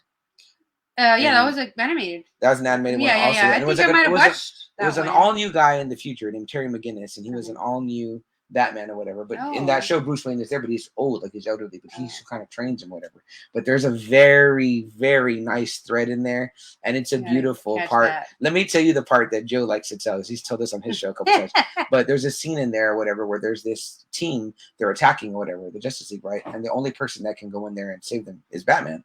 To disarm the main villain or whatever. Okay. She's got a team. They're kind of like King's Court, like off with their heads. They're like, that's their little gimmick or whatever, but they're like destroying the world. And she has powers of like reality manipulation. So she's making like, it looks like cards and all this shit or whatever. Okay. Right? So they're like, what's her name comes from Suicide Squad, Amanda Waller. She comes in, she's like, that when you got to go in there and you got to like take her out. And she's like, are you willing to do that? Because I know you don't do that. And he's like, well, in this case, I got to do it because it's, the only way or whatever. So when he gets to the little girl or whatever, and of course he's Batman, so he knows stuff. We're getting way off topic. We're sidetracking podcasting here, podcast moment. But she says, I know you're not going to kill me with the weapon that they gave you. And he's like, you're right. She goes, you're going to try to convince me to just stop what I'm doing and turn the world back the way it was. And he goes, that's right. And she goes, it's because I'm dying, right? And he goes, yeah. And she has like a tumor or whatever that's killing her. And so then she asks him, she's like, will you stay with me until my time comes? And he says, and he says, yeah. And so then he comes out and he's carrying the body or whatever. And she turns everything. You see everything turn back to normal or whatever. And so then that Amanda Waller goes, that's when I knew that like Batman had a heart or whatever. You know what I mean? Like, you know, who wouldn't think Batman didn't have a heart though? Okay, so there's a lot about Batman that I don't agree with. And I'm going to tell you the main thing, and it's a factor in this Titans show that is one of the things I don't like about the Batman that we see kind of in some of the animated movies. Definitely in that Green Lantern series that I read with AA, that Rebirth, whatever. Okay, so in the Batman, and even in the one I'm starting to watch right now with that Joe gave me, Batman, Justice League vs. Titans. Sometimes Batman be up on like this high horse, in my opinion. He'd be up on this pedestal, and he also be wanting to be like Mr. Loner all the time. When I'm like, you have good people that love you, that's a team, including Clark, including Deanna, including, you know, Barry. It's like the Justice League should be like your family. You should care about them, and if you don't, that's fucked up. And even more so, who you should care about more than anyone is the quote unquote Bat family: Alfred, Commissioner Gordon, Barbara. But Batman's not always Dick like Grayson. that. Well, I feel like he has his moments. The thing about it is that I always feel, and this is what I don't know if you're seeing this with the Dick Grayson thing, where is that Dick is the way he is in this show because it's like PTSD, like he's damaged by Batman. He needed Batman's way is like, you have pain, use your pain the way I use my pain, right? And get your justice. When that's not what Dick needed. He needed, I need a family. I need someone to love me, to be there for me, or whatever. And you're right, but in the beginning, Dick wanted. He said that he told whoever she was, the counselor or whoever he was talking to, that he wanted revenge, and he wanted. Not saying that Batman should have like, okay, you wanted, let me give it to you, but let me show you how to do it in a controlled environment. But, which is kind of what happens. But think about Bruce. Think about what he went through as a child, and you know, he became what he thought he should be, and that's, well, they joke about it in every Batman thing that I've seen or watched. They say that like he's not a kid person, but he goes and he adopts a kid, you know, and that's what I mean. What the hell? And see, and again, like to get deeper into the lore, you know, of it, it's like, it's almost like, and I've said this before from what I've learned in real life experience or whatever, and like with our own parents and their parents, and then where we're at right now, you know what I mean? Like with your son. Number one thing in your life should be you put your kids first, and you take care of your kids, and you make sure that they don't get hurt and nothing bad happens to them. I feel like all Bruce ever does is put these people he loves in danger. It's like, yes, he has the best intentions, but he ends up putting them in danger, and they do get hurt. You know what I mean? And they do get messed up, whether it's mentally or physically.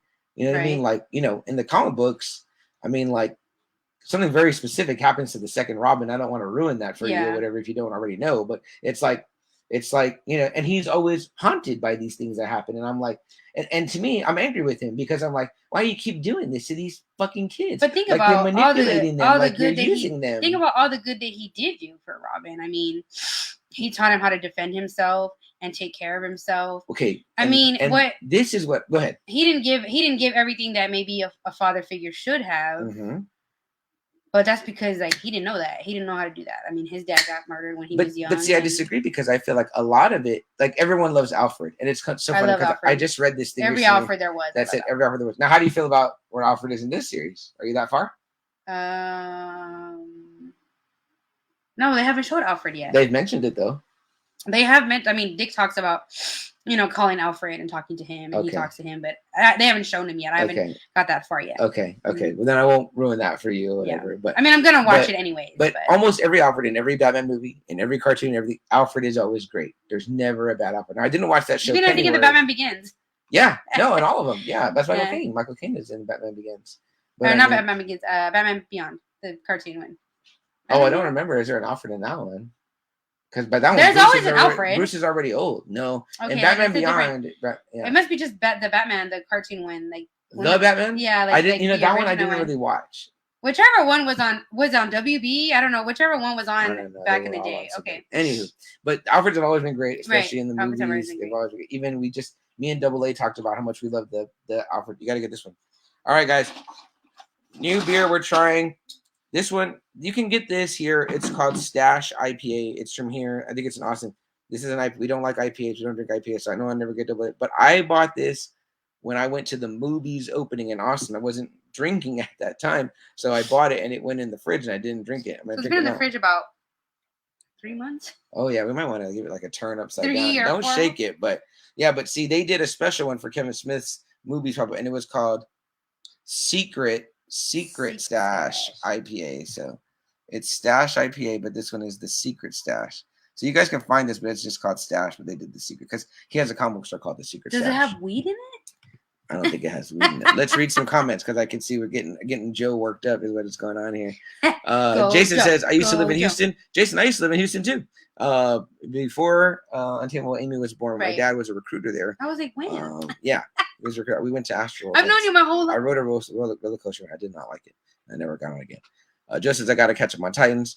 Joe says, will you sit with me? I'm telling you, bro. I watched it twice because he's mentioned it twice, different episodes, and every time I watch it, I'm like, man, this episode again. I'm like, fuck Joe. What, from the Titans? No, the one I talked about with Batman. Oh, I really want to watch it now. Yeah, like just that episode stands alone, so you can watch it by itself. Okay, and it's really good. Bro, he deserves the pedestal of Batman. He says Damian breaks him. That makes him weaker in my eyes. Damian's a bitch. So Damian is his son since he had which I didn't even know that he had a son. The mom is Talia. I'm not up with the Batman genre. The mom is Talia. You know Talia. Who is she? Talia al Ghul. Her father's Ra's. Oh, yeah. So that's in the comics. Those are characters. Okay. So he's raised by the League of Shadows. Is that who? In the movie? Right. Is that who she's supposed to be? Yeah, that's who she is. Okay. That's Bane, the one that's with Bane. She's beautiful, by the way. In the movie, that actress is beautiful, yeah. And she was in Inception Bane too. is beautiful too. Do you like her in Inception? She's telling Leo, I'm going to kill the kids. I'll just cut their throats. I'm like, she's like, I'm going to throw them out the window. And you're like, but she wasn't in the right state of mind. Bitch, you are crazy. Yeah, because she kept wanting to go deeper in the damn dreams. I'm like, she was addicted. It's a drug. He was like, don't jump out the window. It's real or whatever. She's like, I'm going to jump. You're going to jump with me. You're never going to find the kids. I'm like, what is wrong with you?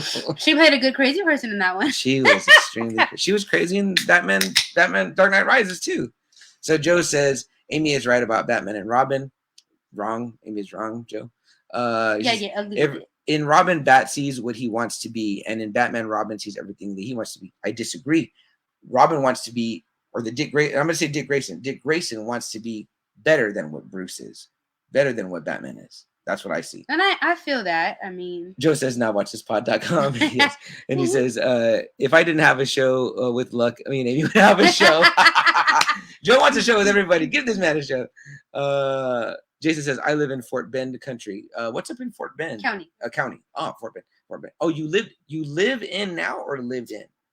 I know you're in Always Hondo. Oh, is it Hoppy? Y'all see my face? So this is supposed to be a big boy, guys, but we don't like IPA. So it's definitely cheers, Here's guys. to Kevin Smith. Here's to Kevin Smith. It's definitely stouty. Which are, I guess, I'm not a big IPA fan. No, it's not stouty. It's hoppy. Oh yeah, you're tasting the hops. You're right. It tastes like grass. I was saying it's kind of grassy. So next time you guys cut the lawn, veggies. Next time you cut the lawn, just grab a big old handful and put it in your mouth like a dip, and you'll be tasting what we're tasting right now. It's not bad.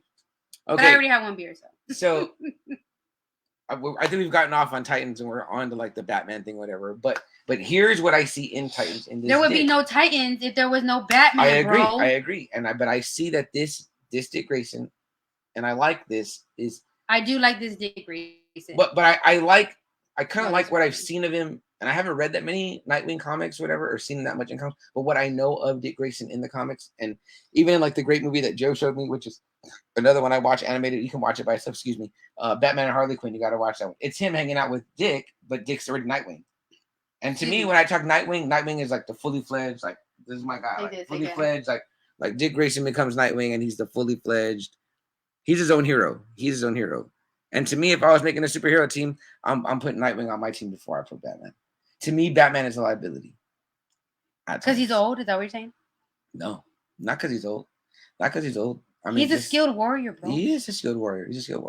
But here's the thing, is that he creates more broken families. You know what I mean? And you're not that far. Oh, damn it, see, you're not that far yet. It's okay. I'm gonna watch it anyways. I'm probably gonna finish tonight. You're not that far yet, but there's a really good moment where I believe it's in this, or is it in? I've been watching so much Batman shit. Okay. But either way, the speech goes like this, where they're telling Bruce, they're like, you know what? You're just like the fucking Joker. Like you're just like him. Like you're psychotic. Like you're a fucking psycho. You're a sociopath. Like you don't care who you're putting in the line of fire. You're damaging these young people for your own agenda, because to Batman, it's a war. And the war doesn't stop. No matter what, the battle is what comes first. We have to, like, quote unquote, end crime, which is like trying to count sand. It's like, you know what I mean? And to him, it's at the cost of anything and everyone. That is ultimately it. Which to me, this is what always bugs me about him. And in the Batman the Animated Series, I love that Bruce Wayne and that Batman. Like, I'm endeared to him. But I also felt like in the Clayface episodes, in some of the Killer Croc ones, and especially against Mr. Freeze, I'm like, you're the worst hypocrite. These guys just want their revenge on who fucked them over, which is other bad people. But he stops them, locks them up, and then he locks them up. Yeah, but those guys are killing folks. Batman's not killing them. He's locking them away. It doesn't change the fact that he's outside. He operates outside the law. He's a vigilante. I'm like, it's yeah, but Gotham embraced him as a vigilante. Some people in Gotham. Well, the people that matter. But he's judge and jury. I'm like, you don't operate within the law. In fact, all the time that he's with Jim Gordon, it's like you put Jim Gordon at risk. This guy's a real cop. Like, I'm like, see, you don't know. Like, well, you watch Killing Joke. You saw what happened to Barbara, right? She gets shot in the fucking spine and gets put in a wheelchair. She was bad, girl. And then the commissioner gets the commissioner gets traumatized as well. And I'm just like, these are the people that fall in your web of your like I mean, I see your point of view, but there's an issue I read. There was this comic book called Hey Monkey, you got what's up? In my room, you can go get it. Okay, knock on the door, and it's okay. He says in this issue, it was the Superman. The comic book was called Superman and Batman. They always call those two like world's finest, right? Which I don't disagree with, because I do love Batman. But in this issue, for a moment, Batman and Superman switch powers. Man, maybe it was animated. I don't know, but they switch powers, right?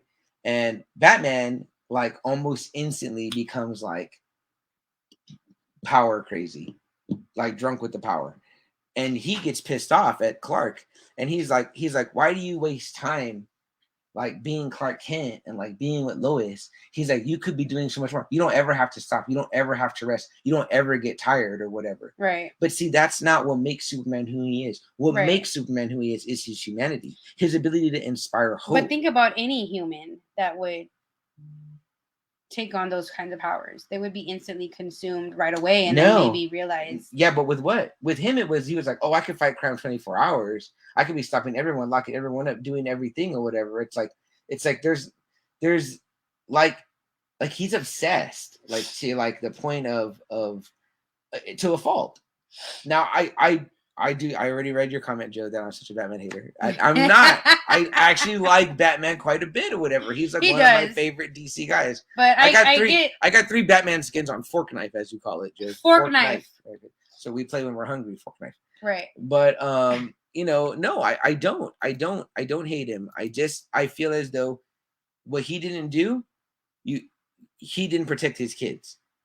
Right. That's what he didn't do. And to me, that is a big red flag and a big. I mean, it doesn't make him, a bad guy.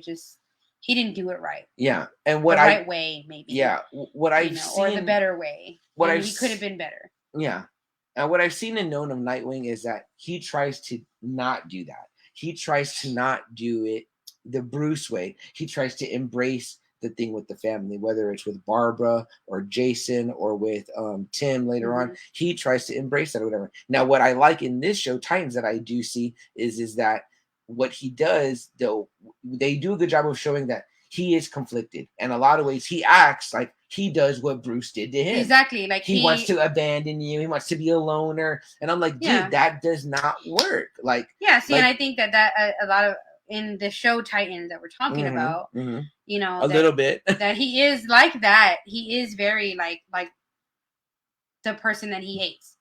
That he, what do they say? despises. You become your father, you become your mother, or whatever, right? Right, and of course later on he's saying that he realizes now that that's how he was being, that he doesn't want to be that way, that he wants to be better. But then when they're in the tower, we're kind of skipping some episodes. It's okay. You know. No, good. As long as we're talking about the show, then good. They're in the tower, and he's with Hawk and Dove and Corey, and they're like, oh, let's go to the other room to talk. Oh, let's do this. And I'm like, you're doing exactly what they were doing when y'all were Titans. Right. You know what I mean? Like, if you're not including them, point. And that's exactly why all this bad shit's happening, because you're not keeping the new Titans in the loop, which you definitely should be, because, well, that's the whole reason why you're making them the new Titans. Yeah. So they can do things better than what y'all did. Like, there's never no trust. And I get it. Someone might say, "Oh, you're contradicting because he's not wanting to endanger them. You're saying he doesn't protect people." I'm like, they're already in. You already got them in. You've already given them. And not only that, but like those Titans that are there, like Rachel, who is Raven, and Gar, who is Beast Boy, and Jason, who is Robin. Those guys, those characters. They already have powers. Like, you can't take those away. Like, even if they didn't ever meet him, the original Robin, which is Grayson, they still have those powers. Like, that's who they are. Except, like, well, the Robin don't have powers over. But see, so the way but Jason was he had already been with Batman. Like, that was Batman's sidekick. Yeah. So, but did you get to see his little dark side with the cops? Yeah, that happens already. With the cops. Yeah, when they in the beginning, like when they first show him. Kind of, yeah. Yeah. And he's just like kicking ass because he wants to kick ass. Yeah, and then he's like, "What are you doing?" He's like, "That's not Bruce. Bruce wouldn't allow." Yeah, and he's like, "He lets me do whatever I want." He's like, "He's not here." And see, here's the thing too. Like, what they the picture they paint in this, whatever, is that when Dick, who's wearing the Robin costume, Alf in the house, yo, what up, my man? He says, "Oh no, I haven't seen it yet. I gotta bounce. Okay, bye. I'll come back." No, don't leave, Alfred. No, man, it's super spoilers in my head. I did not say that, so guys. I'm so sorry. Super spoilers on Titans. We're ruining the fuck out of it. So, but it's still great, and you'll still enjoy it. And we're all over the place. Believe me, we talked about like last week. It's not Titans. So everything else, Batman. I'm going off on Batman. Yet I wear his shirt. So yeah, I own this shirt, Joe. This is my shirt. That's my curtain. So, what they kind of portray is that Dick Grayson is running around. He's still wearing the Robin costume here and there as needed or whatever, but he's a Detroit detective or whatever. So he's kind of mainly doing stuff, but he still uses Wayne tech and whatever. When he encounters Robin, he's like, "What the fuck, new Robin?" He's like, "Yeah, don't you like the new suit? Blah blah." Like, I'm the new Robin. I'm Jason Todd or whatever. And he's like, "Okay." And he's like, "All right, well, when did you start or whatever?" And he's like, "Oh, like," says like whenever. And he's like, "Damn, he didn't even wait a year to get a new Robin." Yeah, like he says, like, I've been doing it for like 6 months or a year ago. I think Jason says I've been doing it for a year, and he's like, "Oh, he later off." And then he even says he's like, "Oh, blah blah." Like, when I drive the Batmobile, he's like, he lets you drive the Batmobile. So it's like which I wasn't sure if that was true. You're already seeing some stuff, right? And again, this is the thing that they kind of make it seem like Dick was like, "I've had it with you. I'm out. Like, fuck your bullshit, dude. Like, I'm gonna go do my own thing." And I think he went to go become like a detective, become like a legit cop. Like, if I'm gonna fight crime, I'm gonna do it my way. But again, he still uses Wayne tech, and he still wears the Robin costume at times when needed. You know what I mean? And apparently he had some time that he was working with Hawk and Dove, doing stuff with them to take down criminals. And again, I don't know if those are actual real DC characters because I've never seen or heard of them, but they're cool in the show. The girl is beautiful. Yeah. She's played by Dawn. Dawn is her name, and she's played by let me get her name real quick. And Minka Kelly. Man. She's very beautiful. Even Rachel makes a reference to her. She starts to let her watch Game of Thrones, right? Yeah. And then she's like, "Okay, Khaleesi," because she's got this really beautiful blonde hair. But you can tell I think Rachel's beautiful too. I think she is. Yeah, look at her right here. She's a brunette. Oh, she's so pretty. She is a complete knockout. And in fact, when I saw her with Hawk, I was like, "Why the fuck is this muscle head?" Hey, he's good looking. Hawk is a good looking guy, but we really need to get to that story. I like Grayson. I like Dick better. I was, because, you get that feel that Dick Grayson is just like, well, fuck Batman, because he says that. And then I'm like, well, you're here using Wayne tech, and you're still being Robin. Mm-hmm. And I'm like, if you really felt that way, then you would dispose of everything that was ever affiliated with him. But like you said, he was conflicted, and you see that. But he's also, like I said, and to him, it's like he's still like wanting to fight the good fight. I think he's mainly doing it within the realm of the law. But when the law falls short, he's like, let me do. I have these other skills. It's still like fighting the good fight. You know what I mean? Like, you know, but not at the expense of like, you're like, I feel like Batman would trade his soul for the fight, for the war. And in this aspect, it's kind of like very Punisher-esque or whatever. Like there's very like Punisher aspects of that or whatever. We talk about that. Which you love the Punisher. And me and Double A's, yes, but he kills. Like it's like, he's like, oh, I'm all in. I mean, Batman is like, I want to have a code still. And Punisher doesn't work with no one. Like it's like this is my war. And I am, not only am I judge and jury, but I am also executioner, but there's no one at risk of myself. See, Batman, I feel like he secretly yearns for family or whatever. And I mean, like he does. I mean, we know like, he does. You know, but that's what I mean. And it's like, and it doesn't. You watched the Lego one, right? Yes, yes. And it doesn't end with Alfred or whatever. It's like there's so many other people that you have. Again, they literally call it the Bat Family. There's a new game coming out that I want to buy. It's not able to be reserved. I told you about the Gotham Knights. Okay. You know, the whole premise of that game is that you play as either, I think it's either Jason Todd, Damian, Batgirl, or Nightwing or whatever. Okay. Because in the very beginning of the game, Batman dies. So he's like, if you're watching this video, I'm dead. He's like, one of you is, you know, you'll take up the mantle now. This is what you got to do. Mm-hmm. So you get to play as one of them four. Like, wow. The Gotham thing. So I was like, what an interesting concept. And again, this show, guys, too, does play with concepts where it's like, you know, like it's not like you're like, wait, what? You know what I mean? Like, what timeline are we in or whatever? You know what I mean? Like, you know, but it plays with some things or whatever. Yeah. So, and again, I mean, this is like, again, there's enough with some of the kind of like dialogue that's a little bit whatever, or sometimes relationships develop really fast. Without all that aside, there's enough interesting stuff there, I think, regarding the Batman relationship with his Bat family, you know, mainly Dick Grayson, and then how that all trickles down or whatever, you know what I mean? And that's what's going on. Yeah. It's like now Dick is leading a team. Batman never led a team. He was, you know, is a Justice Leaguer or whatever. I mean, but it's like, you know, that's, you know, Superman leads that team. You know what I mean? Like, that's it. You know what I mean? It's like, you know, and a lot of times in the cartoon, he's like, I'm not really like a fully fledged member, blah, blah. And I'm like, well, you know, you always being like, you know, half in, half out. You know, you can't do that or whatever. You know what I mean? You got to be, you know, all in or not. Right. Because how am I going to trust you if you're not all in? Like, we're a family. Like, we all trust each other or whatever. You know what I mean? It's like, you know, yes, there are side conversations that go on or whatever, but for the main part when decisions are made, it's like we do it together. Right. You know what I mean?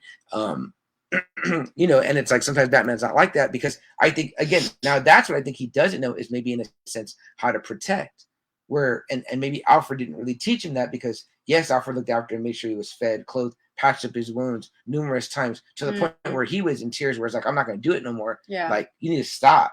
Like, you need to stop, because he's like, you don't have love in your life. You don't have nothing because you're just obsessed. Yeah. You know what I mean? It was like, it was breaking him as an old man. And I'm kind of referring to many Batman mythos, which this mainly comes from like the Nolan verse. You know what I mean? But, you know, I feel that Alfred would feel that way, that it would break him down eventually, where he'd be like, man, like, I don't want to see you. I raised you like almost like my own son.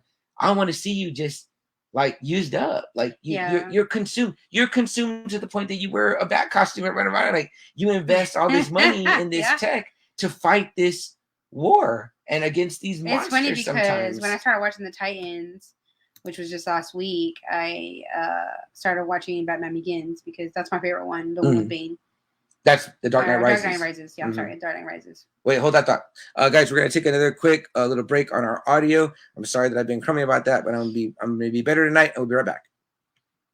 Okay, guys, if you're joining us on the live, looks like some of you maybe are. Alfred popped in to say hello, and then he had to go because we're talking about something he hasn't seen. Jason's going to bed. He says good night. Jason, thank you for joining us. Jason from Hondo, good night, sir. But yeah. So you started watching. Oh yeah. I just wanted to, you know, because that's my favorite one, the Dark Knight Rises, and you know, he's pretty beat already. He's old. There's no cartilage anywhere, and the doctor's like, "You're done, man. Like, you know, you can't." And which I like, because that's a neat aspect about the Batman character, is that it's like he is human and he will break down. Right, and Alfred's telling him, you know, like, I would take a vacation every time, you know, every year, and I hope that I would see you sitting there with a woman, and you know, you would look back at me and we wouldn't say anything. I didn't like that aspect though. Like, why wouldn't you go together? Like, but well, because Alfred Alfred served his time in his life. But that's what I mean, though. Like he wanted more for Bruce. You know what I mean? Like Bruce was still young. There's such a father-son dynamic there that they still make it like servant master. Like, and I get it that Bruce probably does pay Alfred's bills, and that he's like as part of my duties. Like in that movie, I felt like it was more than that with him and Bruce, because I feel like that all the time though. I mean, yes, you see him like serving Bruce and running the household and things, but I really do think that Bruce held Alfred's opinion in high regards because he had been with the family for fucking. But also at the same time, it wasn't like Alfred could ever put his foot down and be like, "You're not going to do this anymore." Like, I'm your dad, because he's not his dad. Well, who could? No one. Probably. Well, that's what I mean. That's the point of his obsession. Like, and again, I'm not saying I don't want Batman out there fighting the good fight or whatever, but it's also like I don't know. What keeps Clark grounded is that he has Lois. Like, he has something, and he has Ma and Pa Kent. Sometimes just Ma Kent. Yeah. You know what I mean? It's like, but he had that with them. You know what I mean? Like, even Jor-El in the Fortress of Solitude. Well, yeah, whatever, you know what I mean? It's like, like Batman, he just, and I know nobody would get over that. Probably your parents getting murdered in an alley, but in front of you. But it's like, and again, he's carried it out to this point, right? Yeah. But the thing is that where he went wrong, in my opinion, like I said, we're talking about the Punisher, is that I'm just gonna bring us right back in, guys. I don't think we have anything else in the queue waiting. So give me a second to put it back on.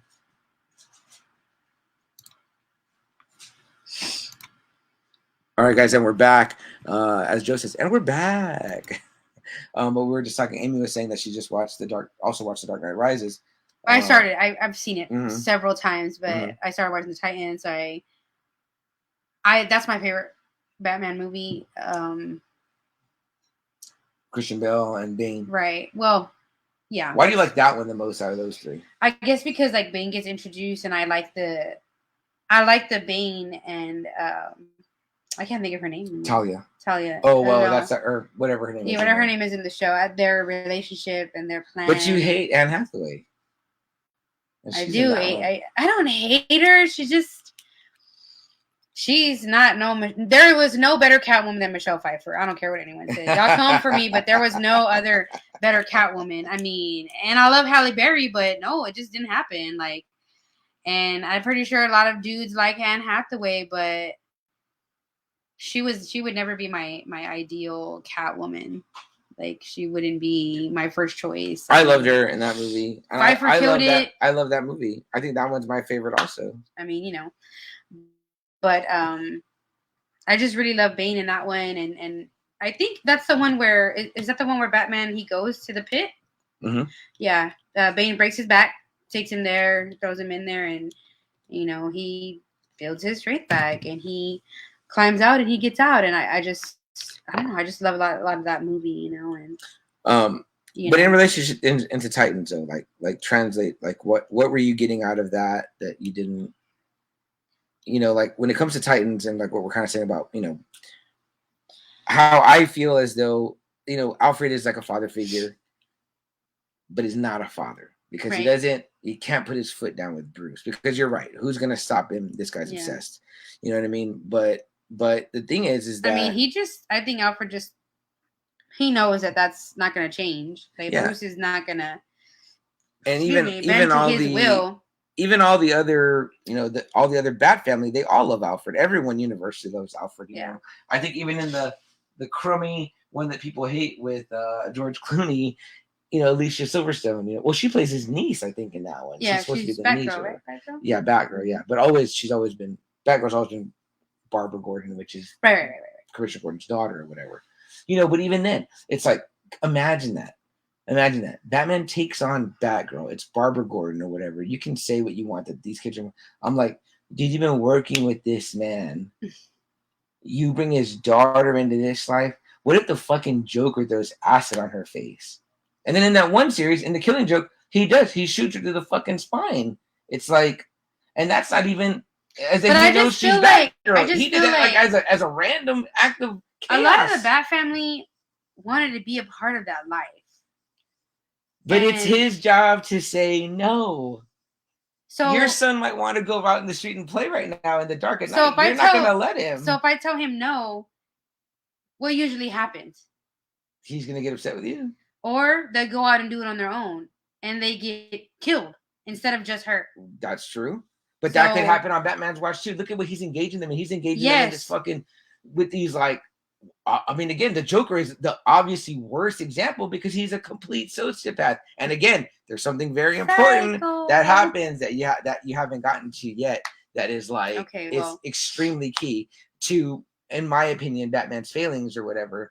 And when it happens, well, we established that he failed in many ways, but I think that he also prepared those individuals for the life that they lived while they were under his, direction or supervision or whatever you may call it. Yeah. I think that it prepared them in one way or another for the things that they did in their lives, So let's talk about this gentleman real quick, who you did get to in where you're at in Titans, but the Bruce Wayne of Titans is Mr. Ian Glenn. Or is it Ian or Ian? But as she texted me when I was at work, she was like, "Oh my gosh, Jorah is Bruce Wayne." So if you guys are fans of Game of Thrones, yes, the ultimate friend zoned guy by Khaleesi or whatever gets to star alongside. And he was her best friend. Yeah, he gets to star alongside another beautiful platinum blonde. So I kept expecting to see Batman or Bruce Wayne, and we didn't. And then I was concerned as to who was going to be and if they were going to show him. Yeah. I was thinking that they were not going to show him. Because let's go back a little bit. Let's go back a little bit. Okay. So, and I want to talk about Mr.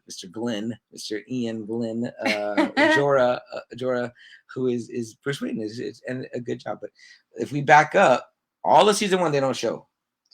Right. You never see. Season. Not at all in season 1. Because the last episode, and guys, if anything I've said sticks with you or resonates with you, agree with me or don't agree with me. But the last episode of season 1 is called Dick Grayson. It's the season finale of season 1. You could kind of watch it as a standalone if you want, because it takes place in kind of like an outside of normal reality or whatever. Mm-hmm. But that's where Dick is already being part of Trigon or whatever. Right, and he's seeing he's seeing this vision, and it starts that way. The man is married to a beautiful woman, Dawn, who we saw earlier. We learned that they had a relationship previously or whatever. Mm-hmm. They have a son. He's a detective, I think, and they're in LA, I think. Because it's like all sunny, they're in the pool, and it's like he's got this great life or whatever. Well, then it comes that what happens. Jason Todd comes to he's in a wheelchair.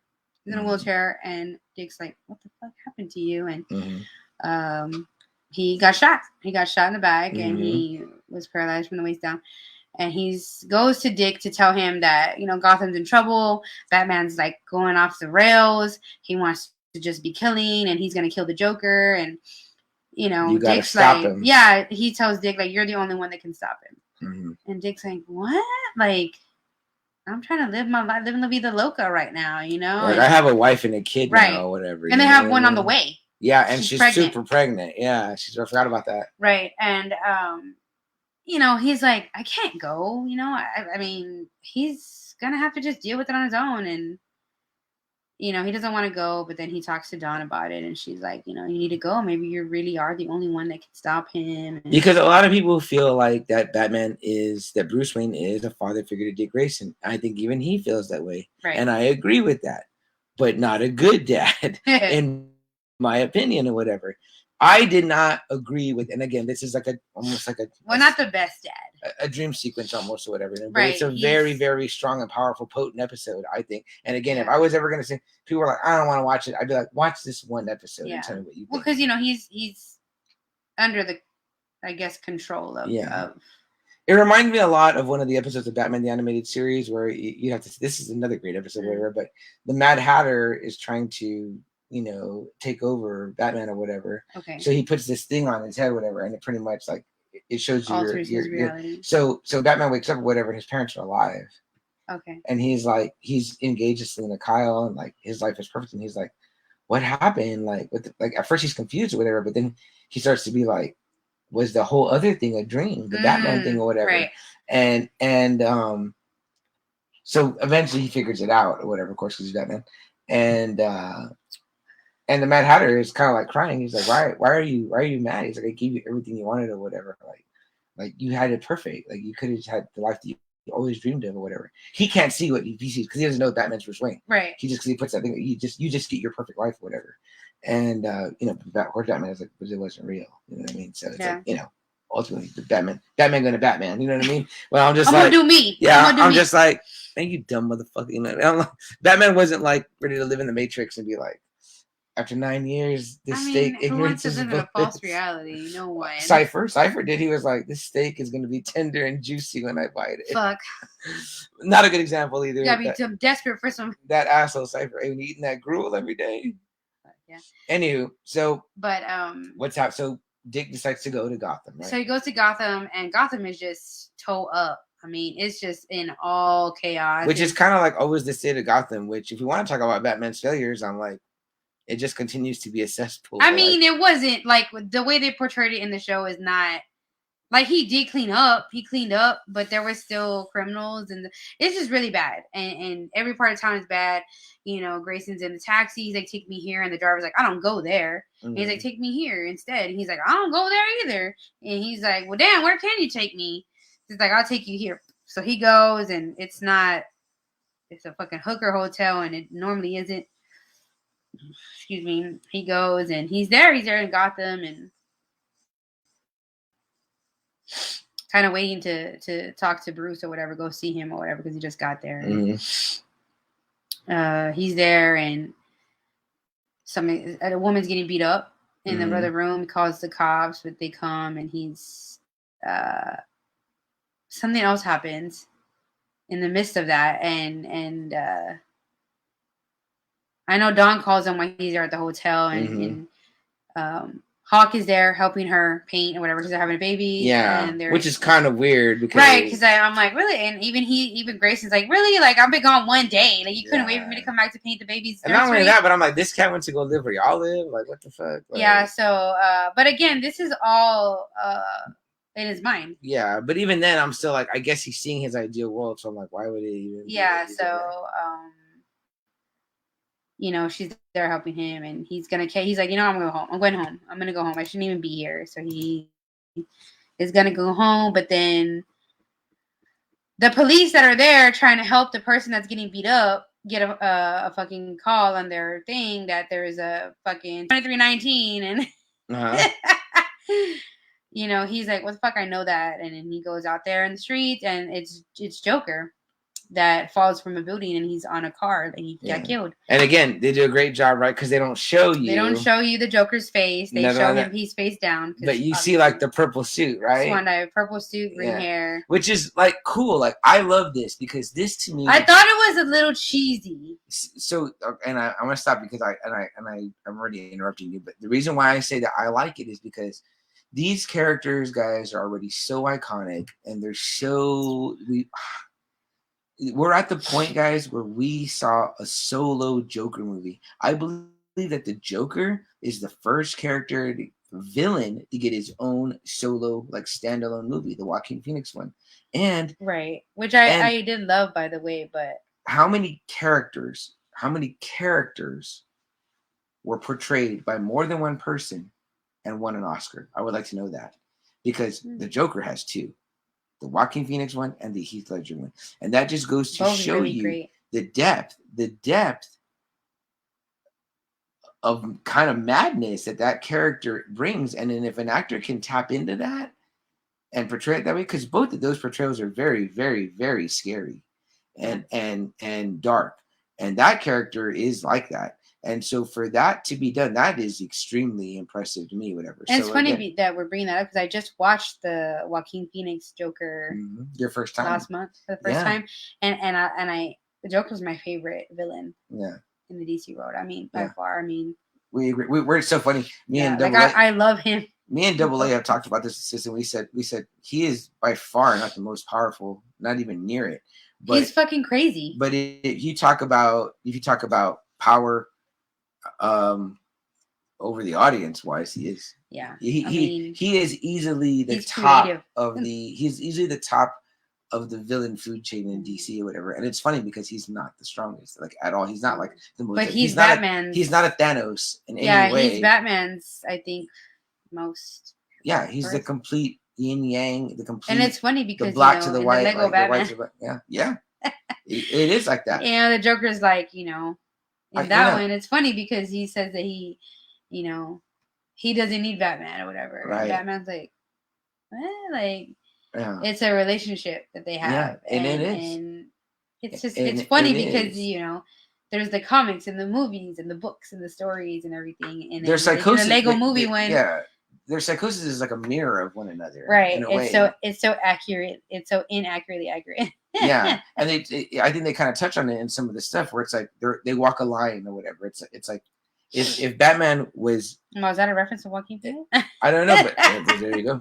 If Batman was bad, he would just be the Joker.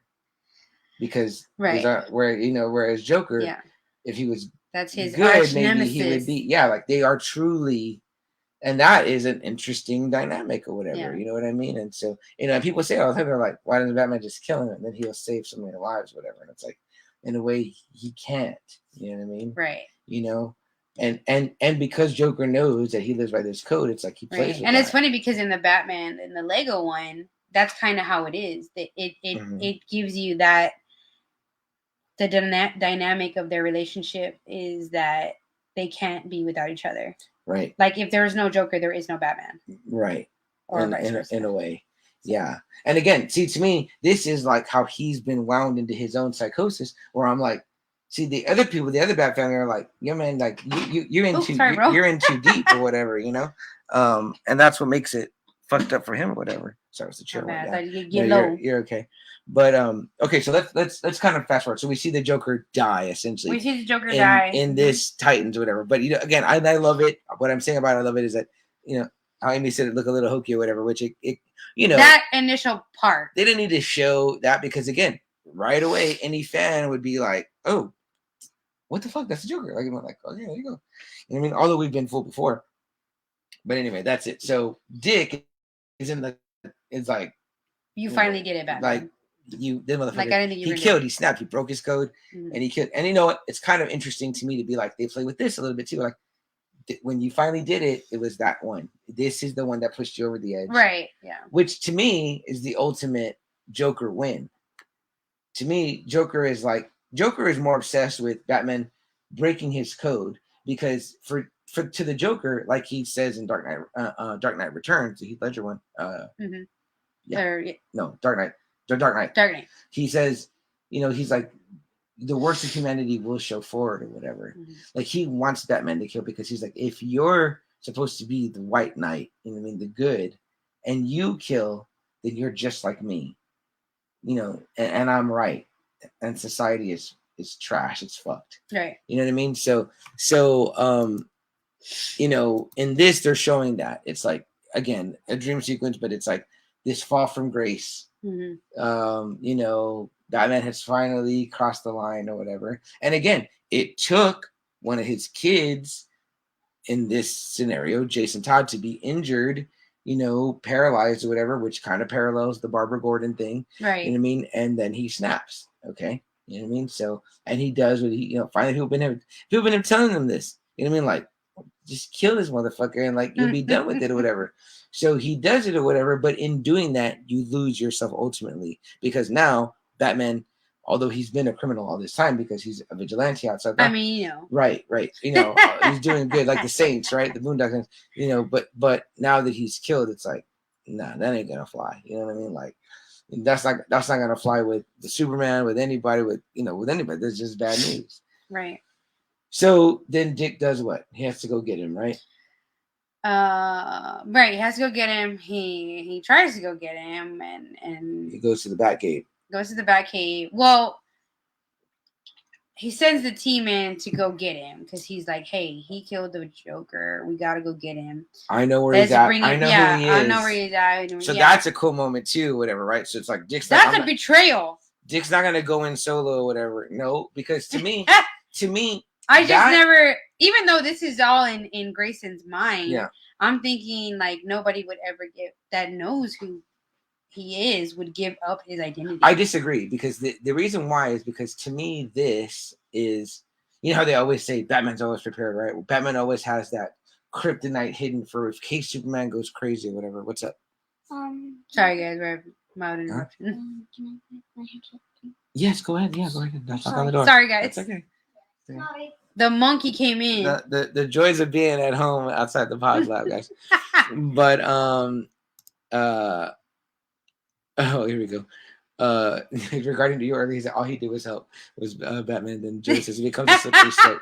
So here's what I'm getting to you, Joe, is that the way Batman always has his kryptonite in case Superman goes nuts or gets controlled by somebody, that's his ace in the hole. I didn't feel like Dick betrayed him because it wasn't like Dick said. No, it's just it wasn't like he said, I'm gonna go in there solo, put my costume on, and go after you. It's like he's like, and in fact, it's almost like he can't do it. It's like I can't do it, so I'm gonna send in like regular cops to go get you because now you've broken the law and I'm letting them know. That's their ace in the hole. That's their kryptonite in a way. Is that like Bruce Wayne is Batman? Which honestly, like, even though this is in his head, if that was me and I was Robin and he killed the Joker, I'd have been like, good riddance. Yes. But now you see the problem with it is that once Batman pops that cherry, it's like, oh well. Yeah, but Penguin, Riddler, Freeze, they're all next. They all did bad things. They're all bad guys. You're not an executioner. Now see what people change. What you're doing now is that you're turning Batman into the Joker. He's not Batman no more. Like that's Joker kills innocent people. He destroys innocent lives. He's the Joker. Batman, he would be killing just the bad guys. He's not a jury of their peers. That's not the system. But anyway, so he sends a team in. He sends a team in to get the Batman. They go in, and obviously it's Batman. You ain't getting Batman in his own fucking house, in his own Batcave. Yeah, in his own Batcave. So he fucks them all up. All the SWAT. So then Grayson's like, well, damn, I gotta go in now. Yeah. And you know he fucked up some of them cops. I'm sure he fucked them up. He fucked them up. I'm sure some of them can't speak right. He goes in, and he. What happens? They go at it, or there's an explosion. No, there's an explosion, and Batman. No. So Grayson sent the team in. They set bombs around the house. That's right. They set bombs around the house just in case. He's kind of coaching them. He's like, "There's no way you're gonna get in. He's not gonna come quietly. Yeah, he's not gonna come quietly. You can't get out of this situation. Whatever you think is gonna come at you." He's already 10 steps ahead. So Grayson's kind of coaching them in there, which I love this too, because it shows me that I'm like, if someone was going to out-strategize him, it would only be Dick Grayson. That's the only guy I could see doing it, except maybe Alfred, in my opinion. Yeah. In all of the Bat family, in all of the superheroes. Right. So. In that scenario. They got the bombs going, really just waiting. And, not Superman. Superman would just fucking dive bomb into there, yank him out, throw him into space, and that'd be that. Yeah. But apparently everyone says not. So after he just fucking kills everyone, fucking everybody up, that's when Grayson's like, just blow it up. Fucking go ahead, set the bombs off. So they do that. And then after that, he goes in because he wants to see if he's there, obviously, Yeah. Obviously, the fucking bombs do get him. He's got rubble on him. And he can't get up, and he's reaching out for Grayson, and he's telling him to help him. Yeah. And he's like, help me, Robin, or whatever. And he's just like, no. Yeah.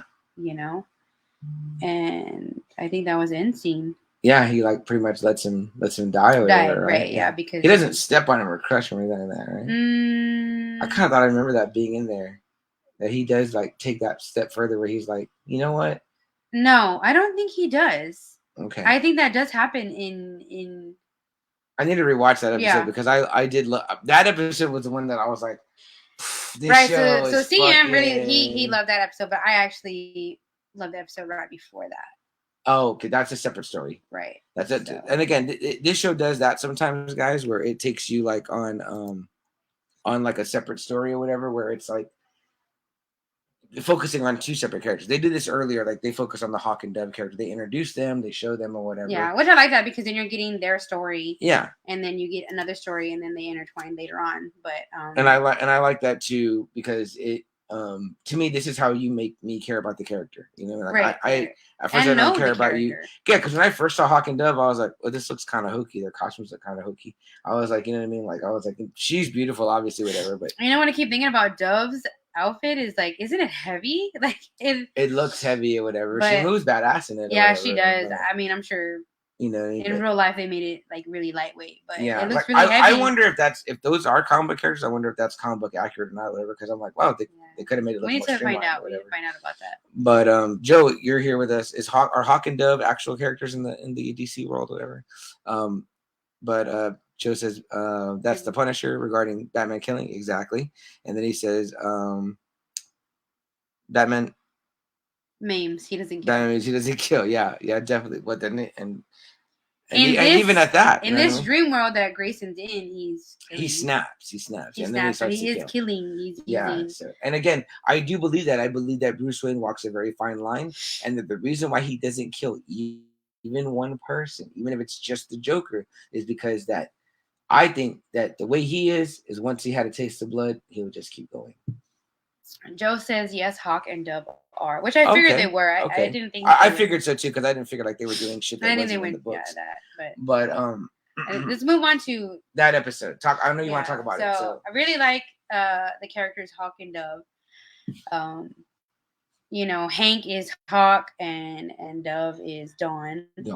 And their story is really cool too because they just showed that story after they showed Hank's story. But the way they meet is, you know, so we know that they're a couple already by the earlier episodes, and we also know that at one time Dawn and Dick Grayson had something or whatever, but then she ended up with right, Hawk, which I'm still a little confused about that timeline. Yeah, that timeline's a little so like you know what, I think it'll make sense when you move on.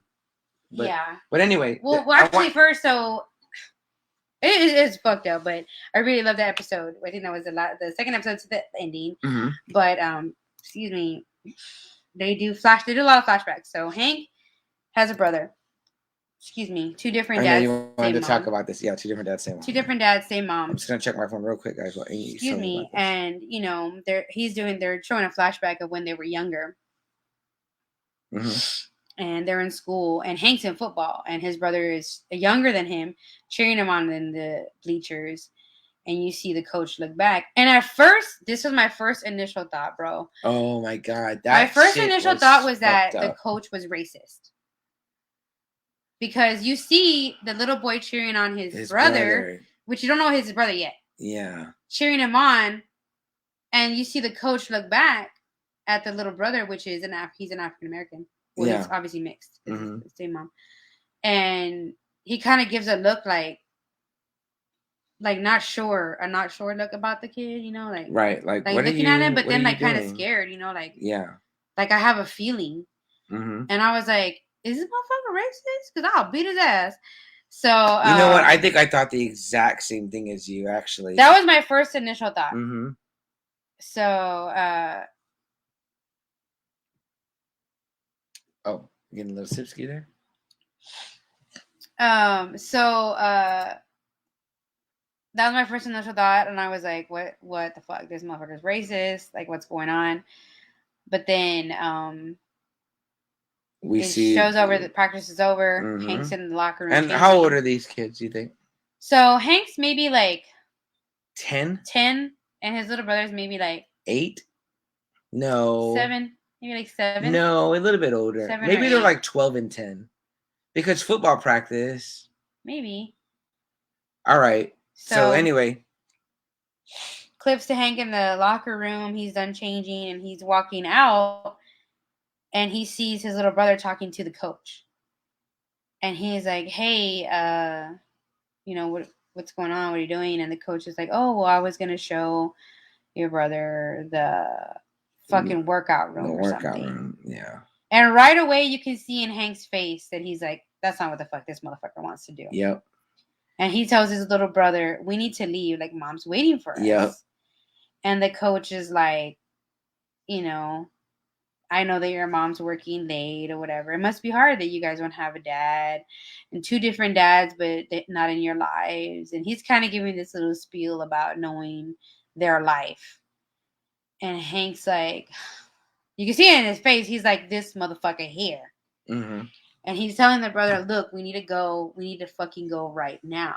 So then the coach is like, do you really want me to tell, you know, the other teachers and the principals that, you know, that you guys are cussing and this and that? And he's like, oh, but my brother didn't say anything. And he's like, you know, basically telling them that what I say goes because I'm the adult and they're going to believe me. And not you. And I got shit on y'all. Y'all cursed or whatever. Right. So Hank being the older child is like, you know what? Show me the locker room, whatever. Show me the workout room. And that's fucking part. This whole I was fucked up. I was like, God damn. I was like, why? Yeah, I was like, I would have much preferred the racist thing over this. I was like, it got way dark in that one. And I was you know, Hank's like, show me, and his little brother's like, but I wanted to see the room and this and that, and Hank's like, obviously needs to protect his little brother from basically getting sexually abused, which is horrible, but at the same time, he wasn't gonna let that happen. What he was supposed to do, right? Which is a big theme. It's okay, bro. It's a big theme of It's fucked up. It's fucked up. No, that show. It's not real because it's a show, but that shit happens in real life. Yeah, you know, and he's protecting his little brother. And he's like, at first I didn't like the Hank character, but I truly love the character of that. Just because he's a brash dick, you know what I mean? Yeah. And he's like your Jocko type or whatever. But not with Dawn. He's very sensitive. Let's take a minute, guys. I'll be right back. All right, guys. I'm just letting the audio record as I freak out on camera.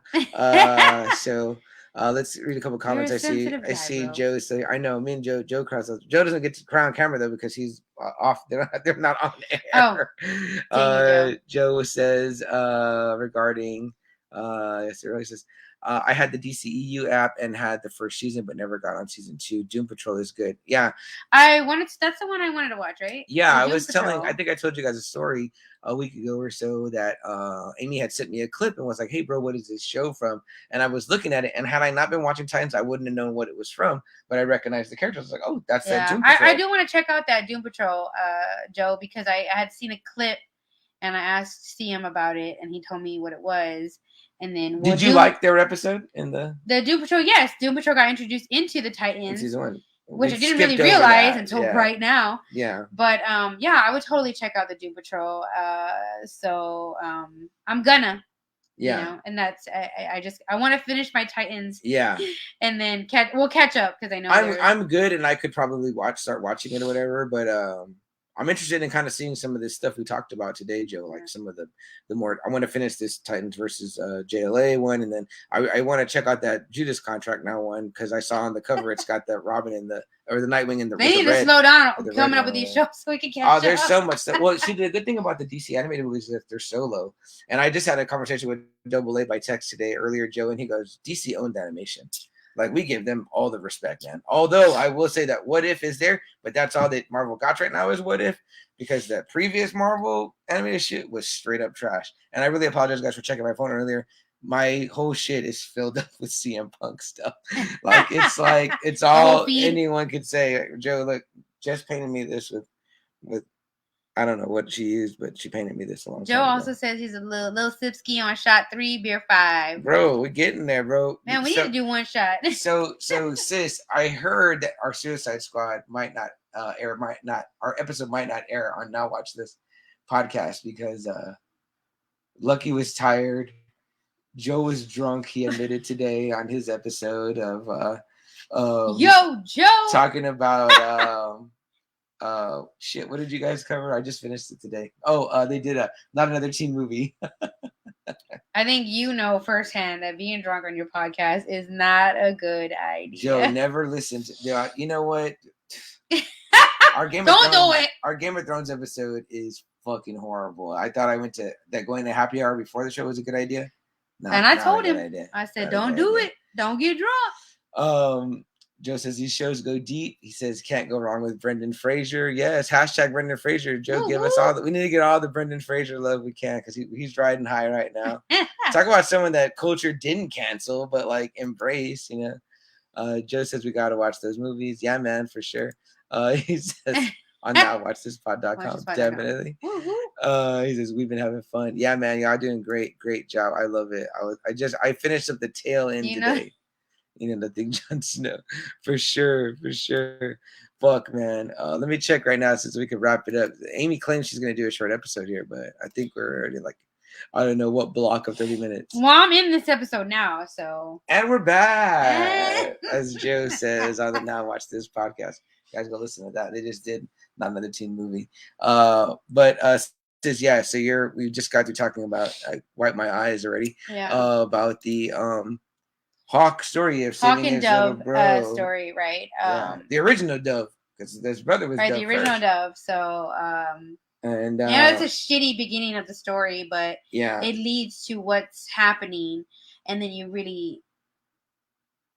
So does Hawk kind of go on a downward? No, he goes up. He becomes a football star. Right, so he becomes a football star, but he's also like, you know, he's a jock, gets in trouble. His brother's the good nerdy kid, yeah, you know, and he gets hit pretty bad in one of the games. They win the championship for the team. Yeah, he gets like a concussion, and his brother's watching at home on TV, and he's rocking a Superman shirt, right?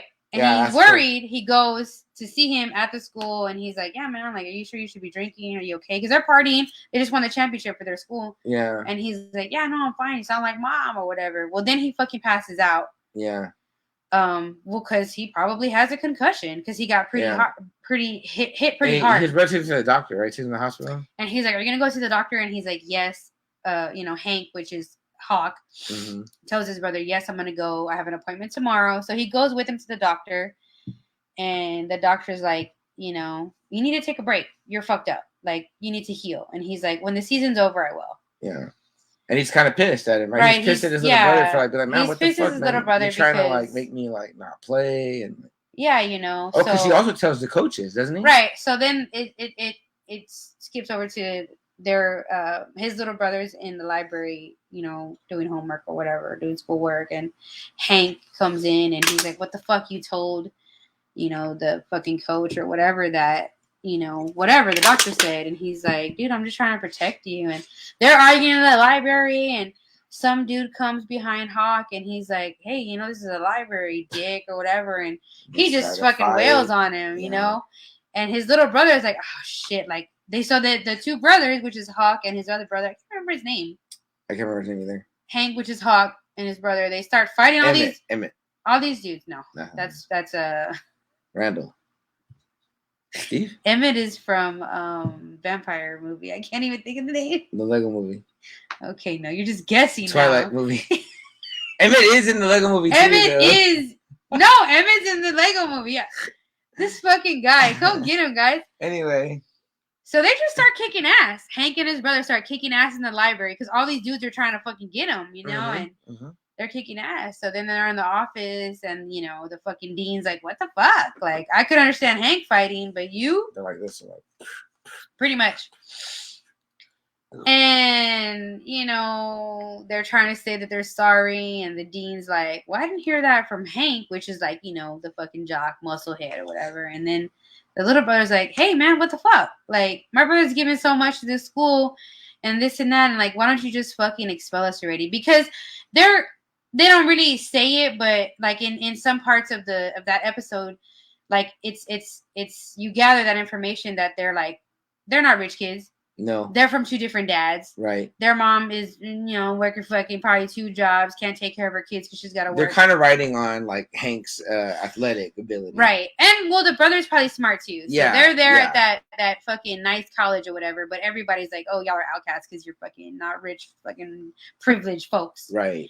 Right. So, you know, his brother's like, "Just fucking expel us already. Like, that's what you want to do." So they get expelled. They get kicked out of school. Yeah. And you know, Hank's like, "Fuck, man, like, we got expelled. What are we going to do? Whatever." And the brother's like, "You know, I understand what you're going through and why you are the way that you are. And, he basically tells Hank that he knows what he did for him when they were kids. That he figured it out. Allowed himself to get molested by the coach so that he would protect his brother from that happening to him. And Hank's like, nothing happened. What are you talking about or whatever? So Joe's comments, guys, up there on the screen there, where he says, Joseph Lucky Gastelum, copyright, and we're back. And then Lego Movie hits in some spots, no doubt. Lego Movie does. I agree. For sure. But, and, him and Hank are talking, and he's like, what are we going to do? And, his brother basically, like, confronts him about what happened when they were younger. He tells him, I have an idea. And that's when they become Hawk and Dove. So Hawk is Hank, and Dove is his younger brother. They become vigilantes together. That's like their way of like, we can still be doing something. We have these demons in us, and like we can be doing something good for our neighborhood. Right. That no one else is doing. And they're filming it too, though. They're putting it on like on YouTube or whatever, you know what I mean, of the time. And they barely become Hawk and Dove. They get in the newspaper. They're at the newspaper stand, and they're like, "Oh my god, so excited!" or whatever. Mm-hmm. Well, then Dawn and her mom are leaving. Brunch? Dawn is actually a ballerina. Oh, okay. Dawn is a ballerina, and it clips over to like Dawn. So Dawn becomes a later Dove.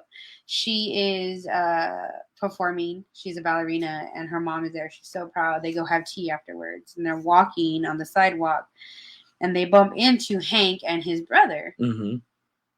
And they're like, "Oh my god, so sorry, whatever, blah blah." They're saying sorry, whatever. And in the midst of that apologetic bumping, some fucking car is speeding and hits another car, and that car. It gets hit and it spins and it hits and it kills Dawn's mom and Hank's brother at the same time, right in front of them. Which is like I was like so random. I was like, what the fuck? It was so random. I was not expecting that. Yeah, like I would like to do more research on that, like to see like if that is any part of the story, because I felt like sometimes I feel like some deaths should be more meaningful or whatever, you know what I mean? Like maybe like I don't know. So these are some of the little parts of Titans that I would have personally tightened up if I was on the Now Watch This podcast. I would say this would be in the part where things that you could change. If I can change, you can change. On this part, I would say what I would change is I would have just tightened it up. Like I would have had, yes, Dawn has lost. Maybe it's a loss of her mother. Yes, Hank has lost. Maybe it's a loss of his brother. But I would have just like in another way, like. Maybe like not so dramatic. No. Equally dramatic, if not more so. Like I would have had maybe Hawk and Dove, his brother Dove, are doing the crime fighting thing or whatever. But then like they realize it's getting too risky and they want to get out of it or whatever. Well, then maybe some guys catch up with them because they're new at it or whatever, and they follow them back to the apartment. They fucking execute the brother in front of him or something like that. Then it would have been like, you know what I mean, like. Maybe his last words like, "Don't ever quit, Hank. Don't ever quit. Make them all pay or whatever, something like that." And then they're like, "Blow his fucking." Are you trying to make motherfuckers cry? Cut his throat or something like that. Then he's like, "I will never quit this quest until I fucking get these motherfuckers." And the same thing with Dawn or whatever. Like maybe they fucking like. I mean, I could see where you're coming from. Because it seems so random. Like I didn't expect that. Like, I felt like I was like, "Oh, were they trying to tighten up the story?" Well, I think that's what makes it. Well, yeah, I struck out of nowhere. I think that makes it more like, yeah, you're not expecting that. Yeah, but now I did like how in my way, you wouldn't have them taking a break. They would just continue to be, but in the way they did it, it was kind of neat where they end up at the coping, the grief counseling, and all that. Yeah. I thought that was a cool aspect too, because I was like, well, how did they meet? And their relatives both died at the same time on the same day, right in front of us. Yeah, and they meet there, and they're. Yeah, which was like total, like, that's like total wanton chaos. And I was actually surprised that, like, Hank would be at one of those things. Yeah. Because of the type of person that he is, like a hothead, like, I'm not showing my emotions. Right. I'm not going to spill my heart. But they don't really bond until they're at the bar. Right, but I think a big part of Hank, I think he's like one of, like you said, like I didn't really care for him in the beginning because he was like fucking meathead or whatever. Yeah. And I get that, but at the same time, you can see where he is like a sensitive person or whatever, like especially when he's with Dawn. Like she is they balance each other. Yeah. You know? Yeah. Well, I mean, it does help to me, like his story, like that personal sacrifice is like in that locker room scene, like Hank gives up a part of his soul. Pretty much. And it stays in that locker room forever, and he doesn't ever. I'm not gonna cry. Yeah, he doesn't get that back. Yeah. So that's the part that probably makes him a kind of a douchebag or whatever. But when you know why, it's like, in fact, because of that, I might have led with that. But it is kind of neat that it comes in the back end. So, like I said, there's a lot of things that the show. It's not perfect, guys. It's not, Game of Thrones. I mean, what show is? It's not. I mean, yeah. I don't know. The Marvel shows are really. I sometimes think shows are purposely made to make people fight about them. Like Game of Thrones, like The Mandalorian, like The Mandalorian's pretty perfect, but there are moments, you know what I mean? Mandalorian is good. Mandalorian's pretty perfect. I can't really think of anything bad. But so that one, but people have a lot of things to say about well, we've done them all, me and Double A, like Loki, Falcon and Winter Soldier, you know what I mean, like WandaVision or whatever. I'm still doing Falcon and Winter Soldier. I haven't finished. Yeah, like I did Loki. This one probably does fall below all those in a lot of ways, but then in a lot of ways it really hits. It really, really does. And it really gets stuff right. So that episode was one of my favorite ones. I know we're not done talking about it, but they are at that grief counseling together and No, I mean, I know that, like, we had... he goes to a bar. Yeah. Don shows up, tries to talk to him, and then he's, like, being an asshole. Yeah, he kind of blows her off, which I also thought, too, was kind of unrealistic, because I'm like, man, she's absolutely gorgeous. It's like, but when you're grieving the way he was, I don't think that's the first thing on your mind. Whatever, man. I'm like, no better way to grieve than, like, a fucking super hot, like, that chick is like a 10 or whatever. No, because all he had left was his brother. Yeah. That's like if I died and you had no one else. I did like that, like you better be grieving. Yeah, I did like in that scene that like he made her sleep on the couch or whatever. Like that was kind of funny or whatever. Yeah, it was. Like, okay, like that's kind of cool. Like, he really just wanted to and I really loved they become friends and they get close together and they're bonding because, his brother died and her mom died in the same exact moment in front of both of them. Yeah. So they're getting to know each other. Which is its own bond. And I really love that. I really love that they're both doing. I really love that they're both doing things that like their mom loved, like Dawn's mom and the brother loved. The pizza place and the tea in the afternoon. Yeah, I forgot about that. I really that episode really stuck with you. That episode it resonated with me, but it didn't. But I love the way that what did we say her name was? Mira? Oh shoot, Mira Kelly. Yeah, we call her Dawn. She's Dove. I love the way that the actress plays it. Like she does such a wonderful job. Her voice, I love her voice. It's soothing. It's very soothing. Yeah. Minka. She's Gentile. Minka Kelly. Yeah. Her. She's just the way she talks, whatever. Like, and there's never like a lot of like. There's a lot of like heavy-handed things that could have happened. Like there's things I could have seen. Like when he put her on the couch, I thought she was gonna like maybe throw her stuff at him and like go in the bed or something. Yeah. But I'm glad she didn't. Like I'm like, oh okay. Like the character kept a lot of integrity. Like you expect certain things sometimes, and then when it doesn't happen, you're like, I like that. I like that. It wasn't what I expected. Yeah, Joe says I did Loki. I wish I would have did him, Joe. He's bisexual according to the Marvel Universe. Now, hey, he gets the best of both worlds. I'm not judging. So yeah. I do. Joe's 3 shots in. I do. Yeah. Wrap that one up because we gotta try a new one. Yeah. We're bringing back the old tradition of trying new beers. And Double A just likes the Dos Equis now, so we don't do the new beer because the other one. Then we're drinking it, we're not enjoying it. He's a creature of habit, kind of like you, bro. Yeah. But okay. Anything else on that particular episode, so we can move on to a little bit of season 2?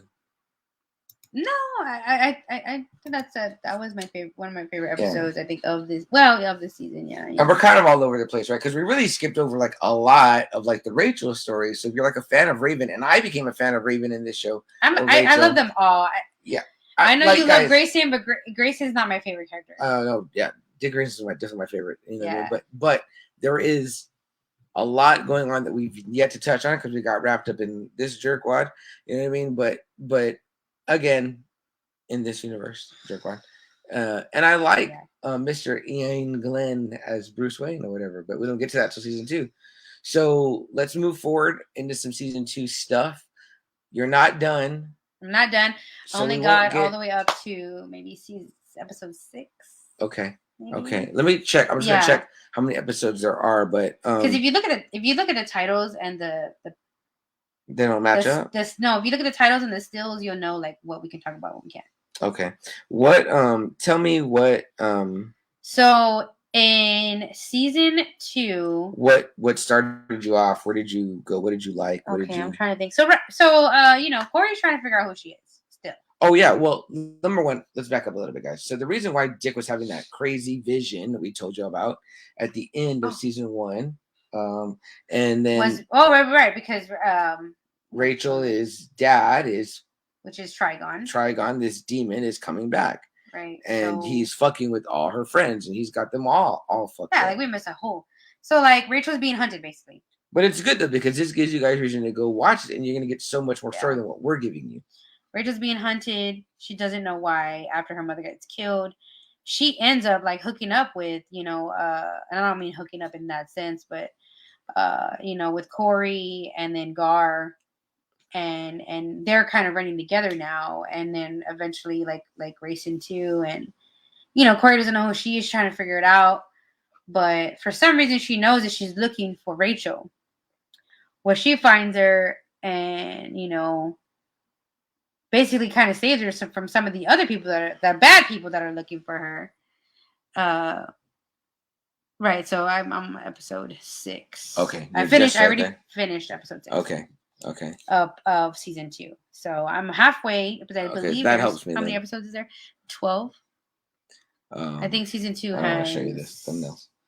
12. 13. Okay, so I'm pretty much halfway through season 2. I'll finish, and then maybe Double A and CM will let me be on another episode so we can finish it. Yeah. But I need to start doing like some side episodes. Yeah. Bonus episodes. I would love to be in those. I would be honored to do those. Bonus episodes would be cool or whatever. But okay, so now I know where you're at, so I can help myself know. Yeah, so Corey's trying to figure out who she is. She doesn't know fucking anything, and she's finding little clues here and there. And now we're back in season 1, right? You're back. Right. This is like the last episode. Or no, we're at the beginning of season 1, season 2. Maybe. I don't know where we're at, but what? Mm-hmm. Tell the story. What's happening? So, Corey's she's been trying to figure out who she is, and she does figure out that she needs to find Rachel. Mm-hmm. She doesn't know who she is or where she needs to find her, but she does. I forget what clue. I know she has a key. She has a key to a locker in a skating rink. Excuse me. She traces her path back to that, and then that leads her to this room where it's like her stuff, and she can figure out that. Right. So then she goes to the locker in the skating rink because she gets a clue from someone, and there's another key in there, and she's like, "What the fuck? Like another key? I've been holding on to this key forever." Right. So she's tracking herself down as the show goes along, and she's running with Rachel and Gar, mm-hmm. and Rachel finds out from these guys that are hunting her that the woman that got killed that she thought was her mom is not her real mom. Yeah. And he tells her, your real mom is in this fucking psychiatric ward of some mm-hmm. sort. Mm-hmm. And, she's alive and well. Go find her. Mm-hmm. And they don't know whether to believe him or not because he's been fucking hunting her. Yeah. They go. And they do a lot of like questionable stuff where I'm like, why would you do that? Because you don't know. It's already like, and she's already like, already had episodes with her powers and stuff. And yeah, there's a lot going on. A lot of people do like one-off things too, like to like kind of progress the story where I'm like, why would you not take someone with you or tell one of the other super fucking heroes that you know? Yeah, like, what the fuck? Grayson's like, wait, let's figure out a plan. We're not going to go yet to save your mom. But of course, Rachel is like, what the hell? I want to go now, like right now. And he's like, no, let's do it the right way. Let's do some recon. Let's figure it out. But Rachel's like, okay, whatever. So she basically recruits Gar, and she's like, come with me, let's go. Yeah. And at first he's like, no, but then he's like, let's do this. Like, I'm going to help you. Because he's taken a liking to her, and he wants to help her. They go to this fucking place where they have her mom locked up. They break in. They get busted. Yeah, and let's back up a little bit because anyone that knows, if you do enter into one of this show and you have a little bit of knowledge, you know that certain characters have a relationship already kind of built in, like Right. Through the previous stuff that's been out or whatever. So obviously, Beast Boy and Rachel, or Gar and Rachel, Beast Boy and Raven, they have like a thing for each other or whatever. So there's that, and we also know that Starfire. Beast Boy has a thing for Raven. Yeah. I think it fleshes out eventually. I think. Yeah. And Starfire, I'm going by the cartoon. Yeah, Starfire and Starfire and Robin have a thing or whatever. Robin's all up on Starfire. And she's just like whatever. I think it's it's like the girls are like whatever. But in the cartoon and maybe even in the comic books, Joe, if you're out there still, correct me if I'm wrong. But is it like is Starfire with the Tim Drake version, or which version does she have a relationship with? Because in this show, it's Starfire and with Dick Grayson. Yeah. And they're not with each other, but they definitely do hook up. Like they have that in the show, right? In the show, yeah. Which I didn't think he was gonna go for it because he's all like, I don't need nobody.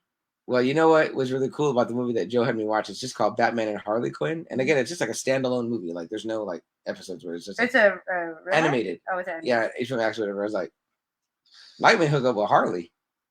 Batman? No, Nightwing. I mean, Harley is hot. Dick Grayson. Yeah, I was like, all right. Like I was like, they wrote this in. Wearing them sexy ass outfits and shit. I was like, this took a little bit of a turn that I really dug or whatever. So that's a pretty cool part. It's just like the chicks like the bad boys, the dudes like the bad girls. There you go. You just got to get in there sometimes. So, bring us back. So Gar and Rachel. Hold on. We're trying this new one. Oh, yeah, we're doing. Show it up there. We're doing. I can't even pronounce it. It's Tucker. What do we have? Can we get it? Fest Bia. It's too bright. How do you know? Hold on. Turn it down a notch. There you go. I think it says Fest Bia. I can't even say it right. Fest Bia. We're in the dark. We're in the money. Joe says, I'm only wearing a Batman shirt because it's cool. He says he's wearing a Spider-Man shirt. He also says, since I always ask what he's wearing, that's very true. Look at these weird lighting options here if you're watching us on. Gotta get my double chin right. On the live there, you see that? Joe also says, go ahead. Since Chuck always asks what I'm wearing, you said that one. Not sure what that's about, but these podcasters are weird. Weird. Hey, stay weird, podcasters. Mm-hmm. And then Joe also says Harley total gets that Dick Grayson. That is. There's the shots talking again. So, fast forward though. It's just like, okay, we get it. There's a whole other side story. We need to tell the whole. Oh yeah, so they watch the show to see the whole Corey and Rachel and all that. But basically, her demon dad reemerges or whatever. Right? Do you just do reemerges or? Well, what do you say? Well, I mean, Well, that's because we already talked about how Dick Grayson was like kind of like having this. He was possessed and having this vision or whatever. Right, but there's a certain way that the dad can only come back, Right. And, so he's back. And basically one of his powers, because I'm sure he has several, is that he brings out the bad in you, I guess. Okay. All the things that you've thought about that were bad that you didn't do. That you would want to do. He makes you relive those in your mind. Right. So you are under his control, under our mind control, and you're thinking of these things that you thought of, but you're actually doing them. Mm-hmm. And that's when we talked about Grayson basically letting Batman die and going in after him. Mm-hmm. That was his... Essentially, like turning on him, and if you want to call it that, and right, and pretty much hurting Batman back the way that he felt Batman had hurt him all this time. So, So I definitely get that. Yeah. So, but he's not only in Grayson's mind, because the other Titans like Dove and Hawk, and then Corey and Gar. No, well, Robin, they go, Robin 1 and Robin 2, Robin 2.0, like they say in the like show. Jason Dick and Jason, they figure out what's going on, and they go to save Rachel, and when they get there, they can't get in or whatever. Yeah. So then they get in, and Trigon, which is Rachel's dad, basically takes over their minds one by one by allowing them to relive the bad in them, like to live the bad that they didn't do, but that they have thought about. Right. You know, because we've all thought about Cheers. doing bad things but didn't act on them. Cheers.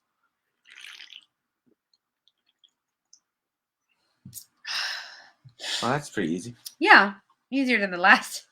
For real. Okay. But yeah, so everybody's mind is corrupted.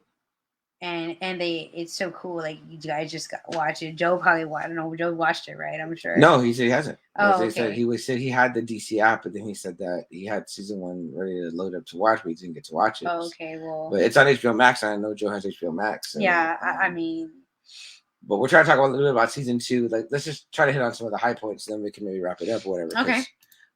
So we're gonna finish this block. So basically, in season 2, Rachel defeats her dad.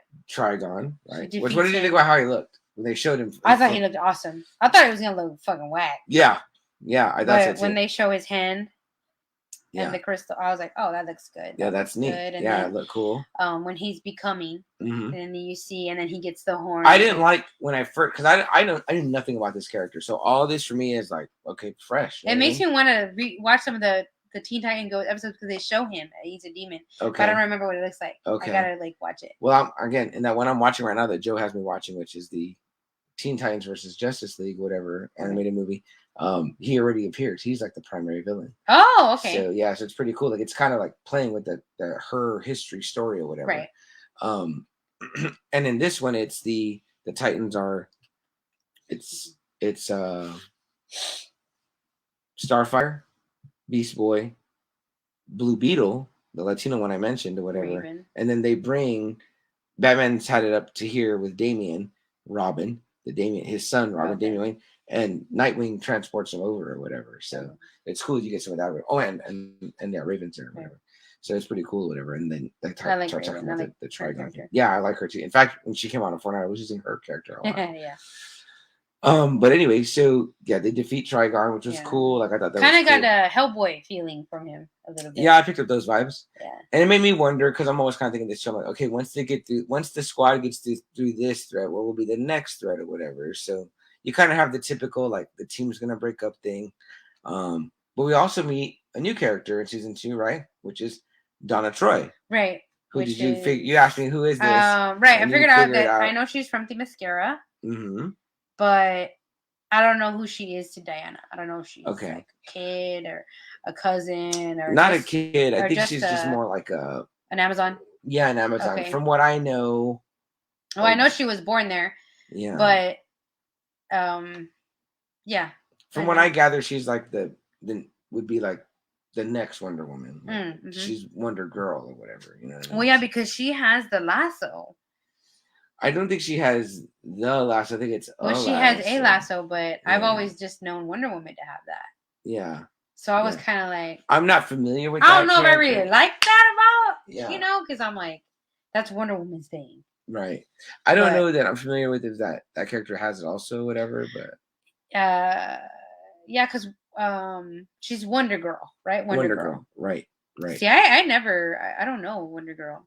Yeah, I knew there was a Wonder Girl, but I wasn't familiar with what the whole story is or whatever. Right. Joe says, bro, I'm on it tonight. I gotta save these jokes for now. WatchThisPod.com. And he also says Trigon rocks in Justice League Dark 2. Okay, so there's 2 Justice League Darks. Okay. I hear a lot of good reviews about that Justice League Dark. They said that's okay. That's see, there's I already so many shows I need to watch, but see, that's a good thing. These are like movies. They're like it's like like the Killing Joke you watched. Oh, okay. Like, it's like an hour 20 movie. It's not like a long movie, like a 2-hour movie. It's just like a quick. But it's cool because I think a lot of those DC ones come right out of the comics. So yeah. But anyway, so Trigon is defeated. We kind of have our new team, which is going to be like who? Dick Grayson. Gar, Raven, which is Rachel. Gar, Raven. which is right. Beast Boy, and you think Donna? Well, no, Starfire. Oh, Starfire. That's right. Yeah. Because Hawk and Dove say they're going to go do their, like, they're going to get out of the game. Yeah, because they're trying to get out of the game. Yeah, they're trying to get out of the game. They were just there to help or whatever because Rachel had reached out. Yeah, they were like playing their part or whatever. And then Donna was obviously there too to just help out. So and we get her cool story where it's like, oh, Donna is like, you know, again, Wonder Girl and her and Dick have a past. They showed them like as kids, right? Like, yeah. Well, I mean, she's older, but they were in the Titans together. Yeah. So that's and then, you know, we kind of know that there was like a previous version of the Titans, but we don't know what's up with them. Right, which would be Hawk and Dove, and then Robin and Wonder Girl and Aqualad. Yeah, so it's like which I thought was from corny, Atlantis. Yeah, that's the actual name from the comics. I knew that. Okay, yeah. Because everybody had like kind of like a sidekick. Or I would have done Aqua Boy or Aqua Kid or. Let's take a quick break. We'll be right back, guys. But we didn't go anywhere. There's no quick break. We're just gonna wait for that. We're here and we're queer. You know what I mean? I mean, not really, but. Let's see. Queer really means happy. What the heck? Lucky in the house, right on time for the. What's up, Lucky? The line that just came in there. Joe says, "I will cry during Justice League Dark 2." Joe says it's not a kids movie. He's a crier. So good. So's Joe. Lucky says he is too. Lucky says just a quick hello. I'm at work. That's all good, brother. My voice is going out from talking on this short show that Amy is doing. But Luck, we appreciate you being here, man. Great work on that light up VHS. Excuse me, I almost called that a DVD. VHS that you did earlier. I cannot wait till we see more of that.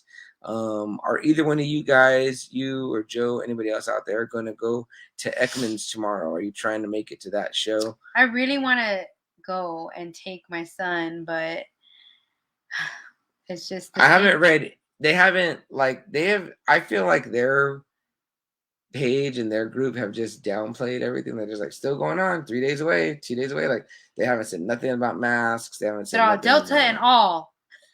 Yeah, like I'm just like they're like, oh, it's gonna be packed with people, and I'm like, because my son is still looking for certain things that I would love to get him, and I know that we're only gonna find them there. And it's not a good idea for us to just go. Joe said that Joe's gonna be hungover, so I guess that's a no on that one. Luck says meet up. I'll bring the mics. Yeah, we got to do it socially distance, Luck, and but I am negative, 2 negatives this week. Tests for myself. My mom's negative, sister's negative, so a lot of good negative results in the house so far regarding that. But I'd be interested. Joe says, oh shit, now watch this pod live appearance. Now we would just draw the crowd and everybody would just be spraying us with Delta because of all their applause and all their like laughing and like expellant, you know what I mean, without their masks. I don't know. It'd be interesting to see. But yeah, guys, I'm glad y'all showed up. Y'all are here, man. Luck sucks that you're on nights, man. You'll be sleeping. You gotta make that money. You'll be sleeping then during the majority of the Ekman's show, it sounds like, which is okay. And Joe will indeed, as he said, be hungover. But we appreciate you guys joining us on the Talk on Titans. Luck, have you watched got Titans? Got the monkey hand in there. If you have, let us know. There's the monkey's paw. Make 3 wishes. Look at you. Joe says, we saw the crowds that came over with me and Chuck. There were a lot of parents at the bottom. That's right. Yeah, that's true. It was very troublesome. So we don't want that incident again. Yeah, we had to beat him off with the stick. But let's get back into the recording. Let's finish up Titans. This is the last block, guys. The last 30 we're going to do right here. So on Titans. And it's okay because Amy only got through half of a season on season 2. Right. And there's a whole other 6 episodes. 3 hours for half a season. But yeah. But she said we're gonna do a short one, not 3 hours tonight, bro. This was different. This was different, guys. So easy to do a short one. But she keeps reading the comments too. She's like the Kevin Smith of this show, so I gotta turn them off for her. But okay, so where are we at? Trigon is defeated. We got the new team set up. We get into the history of Aqualad. We see that Donna's got something there with that story. She's struggling with it. Yeah. She's struggling with the Aqualad and being there at the Titan Tower and the Mascara, which is where she's from. Yeah. She's got the whole loner vibe too thing going. Right. She doesn't want to get involved and she doesn't want to give herself. And it's a whole fucking thing. Okay. And I'm just like, go girl, it's fine. Okay, so let's move forward. Okay, so we can get to as far as you've gotten. So, well, so then there's tragedy, and she decides to stay. Donna, which is Wonder Girl, she stays, and they want to get revenge on the person that caused the tragedy. And who is this character? It's gonna be Deathstroke. Yeah. Deathstroke so is big the bad reveal guy. That Deathstroke, which is, I believe, a primary villain. Also, we get him related with Batman. But I'm not really impressed with his character. Now you know who the actor is, right? Isai Morales plays Deathstroke, and I loved his performance. What does he come on? I can't see. Richie! That's Bob. It should have been Bob. Bob is Deathstroke. Bob the Builder, y'all. So Bob's mom. No, I didn't know that until now, but now that I can see him, he's much older, obviously. He does a fantastic I'm job. not saying that he does I wasn't in love with his character. Like, he caused this tragedy that caused the Titans. Amy never likes the bad guys. If the bad guys do bad things, she's like, oh, I love the Joker. I said that. What about when he kills people and kids? You like that? I mean, he's fucking sick. He can't.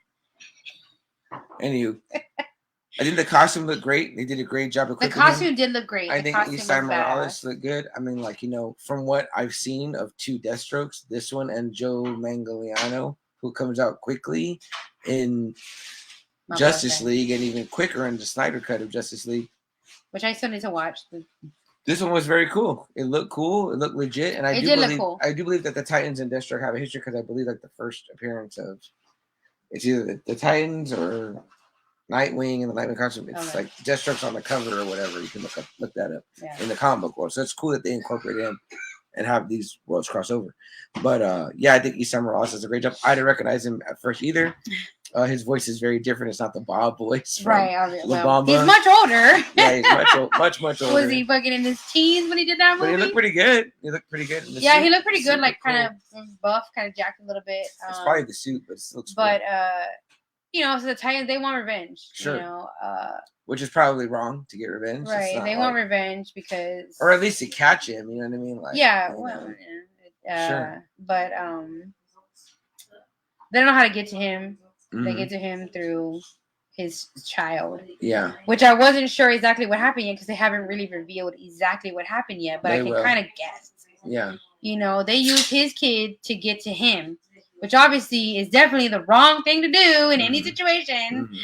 You don't use a fucking innocent. And when you get, before they show the scene where they find the son to get to Deathstroke, whose name is Jericho. The son's name is Jericho. You get the idea that the mom is protecting him from someone. Right.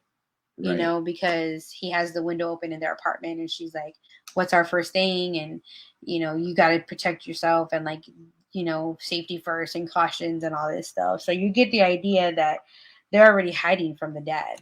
Right. Which is Deathstroke. Yeah. Or they fear him or something. So, to use the kid to get to him is just wrong on every level. And I don't tell you what happens, but I can guess. I'm not stupid. Something bad. Not their best strategy, and you would think that a superhero team would maybe think better of it. But again, they're like, they're not sidekicks. I think they do better than that. They make them cool. They make them everything, and they're in San Francisco, so it's like they're in their own city. They're not in Gotham or Metropolis, whatever. I mean, but they're just like I think initially they start off as sidekicks, but they become more than that. They don't have, they just didn't. It was they become their own persons, and they become their own team, and they're something bigger than just sidekicks. Yeah, and it wasn't a great plan or whatever with the kid or whatever. But it really wasn't. But at that point, and you haven't seen how that story plays out yet, right? I haven't seen because you're not there yet. Okay, so with that's probably almost as far as Amy got, except for one more episode, which introduces yet another new character. Very popular character in the DC world, I believe, especially in this kind of younger group. They don't really reveal what his name would be yet, but I'm guessing Superboy. Yeah. Superboy. His name's Connor in the show. Mm-hmm. But I had already had questions as soon as they showed his clip. I was like, what's going on? What's happening here? Yeah. But basically, I love this shirt. It's just the he's a clone. Black shirt with the red S. Yeah. So that part's funny because he tries to take the shirt off a street stand in where they're in San Francisco, right? San Francisco? I think he's in Metropolis at the time he breaks out or whatever. I think. Okay, maybe. But yeah, guys, if you know like the comic books, whatever, this goes way back, because this is back when Superman died in the comic books, issue 75 of Superman, whatever, Doomsday killed him, with air quotes. And after that, the next big thing that the comic books did was they released for Superman, and it was like, who was the real one? There was like the one that was like half robot, half Superman, which was like, I think they called him the cyborg Superman. Then there was one that was like, he had this weird suit and like these yellow glasses. That was the Eradicator. Then there was Superboy, which was a young Superman that had like a leather jacket and like kind of like a high fade. And then there was Steel, and it was neat because they called him each one. One was like the all steel suit Superman, which was like the Man of Steel. Then the young kid one was the Metropolis Kid. Then the Eradicator was, I believe, the Last Son of Krypton, and then the cyborg one was the Man of Tomorrow, like a cyborg. Right. These are all nicknames that regular Superman has, manager. So it was kind of neat that they made, out of the 4 nicknames, they brought an individual Superman out of that. So Superman came out of that. Those Supermen came out of that or whatever, and then they each got their own little stories or whatever. Okay. But the story of the one that was the Metropolis Kid, Superboy, he was like the young looking one of them, was that he was half the DNA of Clark Kent or Superman and half the DNA of Lex Luthor. He built him in a lab. Right. And so that story apparently continued, because I talked to Albert about this as a DC fan. And I was like, so the Superboy now is the Superboy from way back in like the 90s when that happened? He's like, yeah. He's like, that's still Connor Kent or whatever. He's like, so I was like, they incorporated that into this show or whatever. So you get a Superboy there. I don't know how I feel about it yet. I need to get, I only watched the one episode. Yeah. And you get Crypto, the dog, too. Which was my favorite. I was like, dude. Best ever. Yeah. So, I mean, But I'm not sure yet how I feel about the Connor character. Obviously, like they said in the show, he's barely learning. I think they said he has like the mind of like a 4-year-old or something. Like, I think he said of a 2-year-old. Oh, wow. I get a little bit more than that, because, he can speak. I think he's a fast learner. Like, he can grasp things faster than a normal human being. But I was like, I think I asked you, I was like, I don't even know how they got Superman's DNA. How Lex Luthor got Superman's DNA. Yeah. Because I mean, I hate Lex Luthor. He sucks, but that's just me. There you go. He's like, I didn't like him as a villain. I was like, you're trash. I don't know a lot about him. I just don't like him. I mean, Lex is. He sucks as a bad guy. He's up there with in the, for lack of a better term, lexicon of DC villains. He is among the elite or whatever. You know what I mean? So. But that is as far as I got, which is episode 6 of season 2 of the Titans. Mm-hmm. I plan to finish or catch up. I don't want to say finish because it's still running. Yeah. But I plan to catch up, and then it'll be cool when you catch up, because we'll be like watching at the same time. So that'll be neat. Yeah. So we'll be like, hey, let's watch an episode or whatever, the new ones. Right. When they come out every Thursday, whatever, guys. So, I mean, without saying, we already said, but we didn't even touch though. I highly suggest it, because I highly suggested it to my sis, who I knew that likes superhero genre stuff, would like that. Again, the familiarity with the Titans and the Teen Titans and Teen Titans Go helps, and you don't need that, but it still makes it more fun. I think that you kind of have a knowledge base for the characters. But you can just watch it cold or whatever. Like I said, Friday Night or Holty Bear, I think, watched it cold, and I think he said he's liking it. He's probably about as far as you. Yeah, I'm really enjoying it. I like that. I think I've told CM before, I like when I get the backstories on the characters that are in a movie or in a show or whatever it may be. Especially when I get involved with the character. Yeah.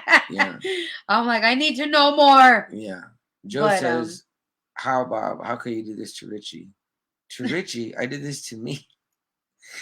So Should have been Bob. I know. So who is the character that you're invested in the most right now, sis? Probably Corey, but Okay. I don't know. It's a tough tie between Corey and probably Rachel, only because I really love the backstory on Rachel. Like her dad's a demon, and yeah, you know, she's trying to control her powers, and she doesn't know if she's bad or good. Yeah. But I also love the fact that Corey, which is Starfire, she's not from here, and you find out in the movie that she's next in line to be queen. Yeah. In the show. Yeah. So I was like, oh, see, I didn't know that, you know, and you know, she has these cool powers, and I feel like she probably has more powers that she hasn't developed yet or knows about, maybe, or I don't know. It's just those two are just really cool, I guess, because they're not of Earth, you know. Yeah. So for me, it's definitely like I love, you know, the Dick Grayson character. Again, like I said, to me, Nightwing is like a more perfect version of Batman. If there could be one or whatever, because I guess I would say he has more of a heart, right, more of a soul. And real quick on the Nightwing thing is that obviously he's not Robin anymore because we have and in fact they haven't, and they keep doing all these things like, well, who are you? Right. Well, who are you going to be? Right. And I'm like, just do it already. Right. So I'm waiting for him to become Nightwing because I know it's coming. I just am waiting to see. And again, I've been calling him Nightwing since before because to me the Dick Grayson one in the comic books, Dick Grayson has been Nightwing for a long time now because that's where we had Jason Todd Robin, then we had Tim Drake Robin or whatever. I mean, and then now we have the Damian Wayne Robin or whatever. But at the same time, we've got the I knew about the other Robins. I just didn't know about the Damian. I didn't know that Wayne had a kid. So, that's kind of like fairly new, I think, but it's now been around like a while. I'm like, Damian? I think a devil. Yeah, and he is a little asshole in my opinion or whatever. I don't particularly care for the character. But you know, but so you were loving the Dick Grayson character, obviously. I want to see him come into his own. It's hard for me not to like the Connor character because it's like a Superman or whatever. Right. But I'm not super in love. I love because I'm just getting to him. Yeah. So I don't. Maybe I love Dove. But I don't know that if I feel like there's a lot there. You know what I mean, like I guess I kind of want to see her with Robin. You know what I mean? You know, with Dick Grayson in a way. Yeah, in a ways. Since kind of like I saw that episode like his fantasy or whatever, you know. A part of me wonders if the actor that plays Bruce Wayne, you know, Ian Glenn, you know, Jorah will ever wear the suit. Now that's in my mind. Like I'm like, will they ever show him? Like, even if they just showed him with the neck down, like with the cowl down, it would be like pretty neat. You know, and it's funny because I love him. And I love him from Game of Thrones. He's great, but he's a little bit older. Yeah. So to imagine him in the suit fighting, you're just like, hey, kind of get up there, Batman, kind of old. Sure. Yeah, because in real life he's probably in his 50s, maybe early 60s, maybe.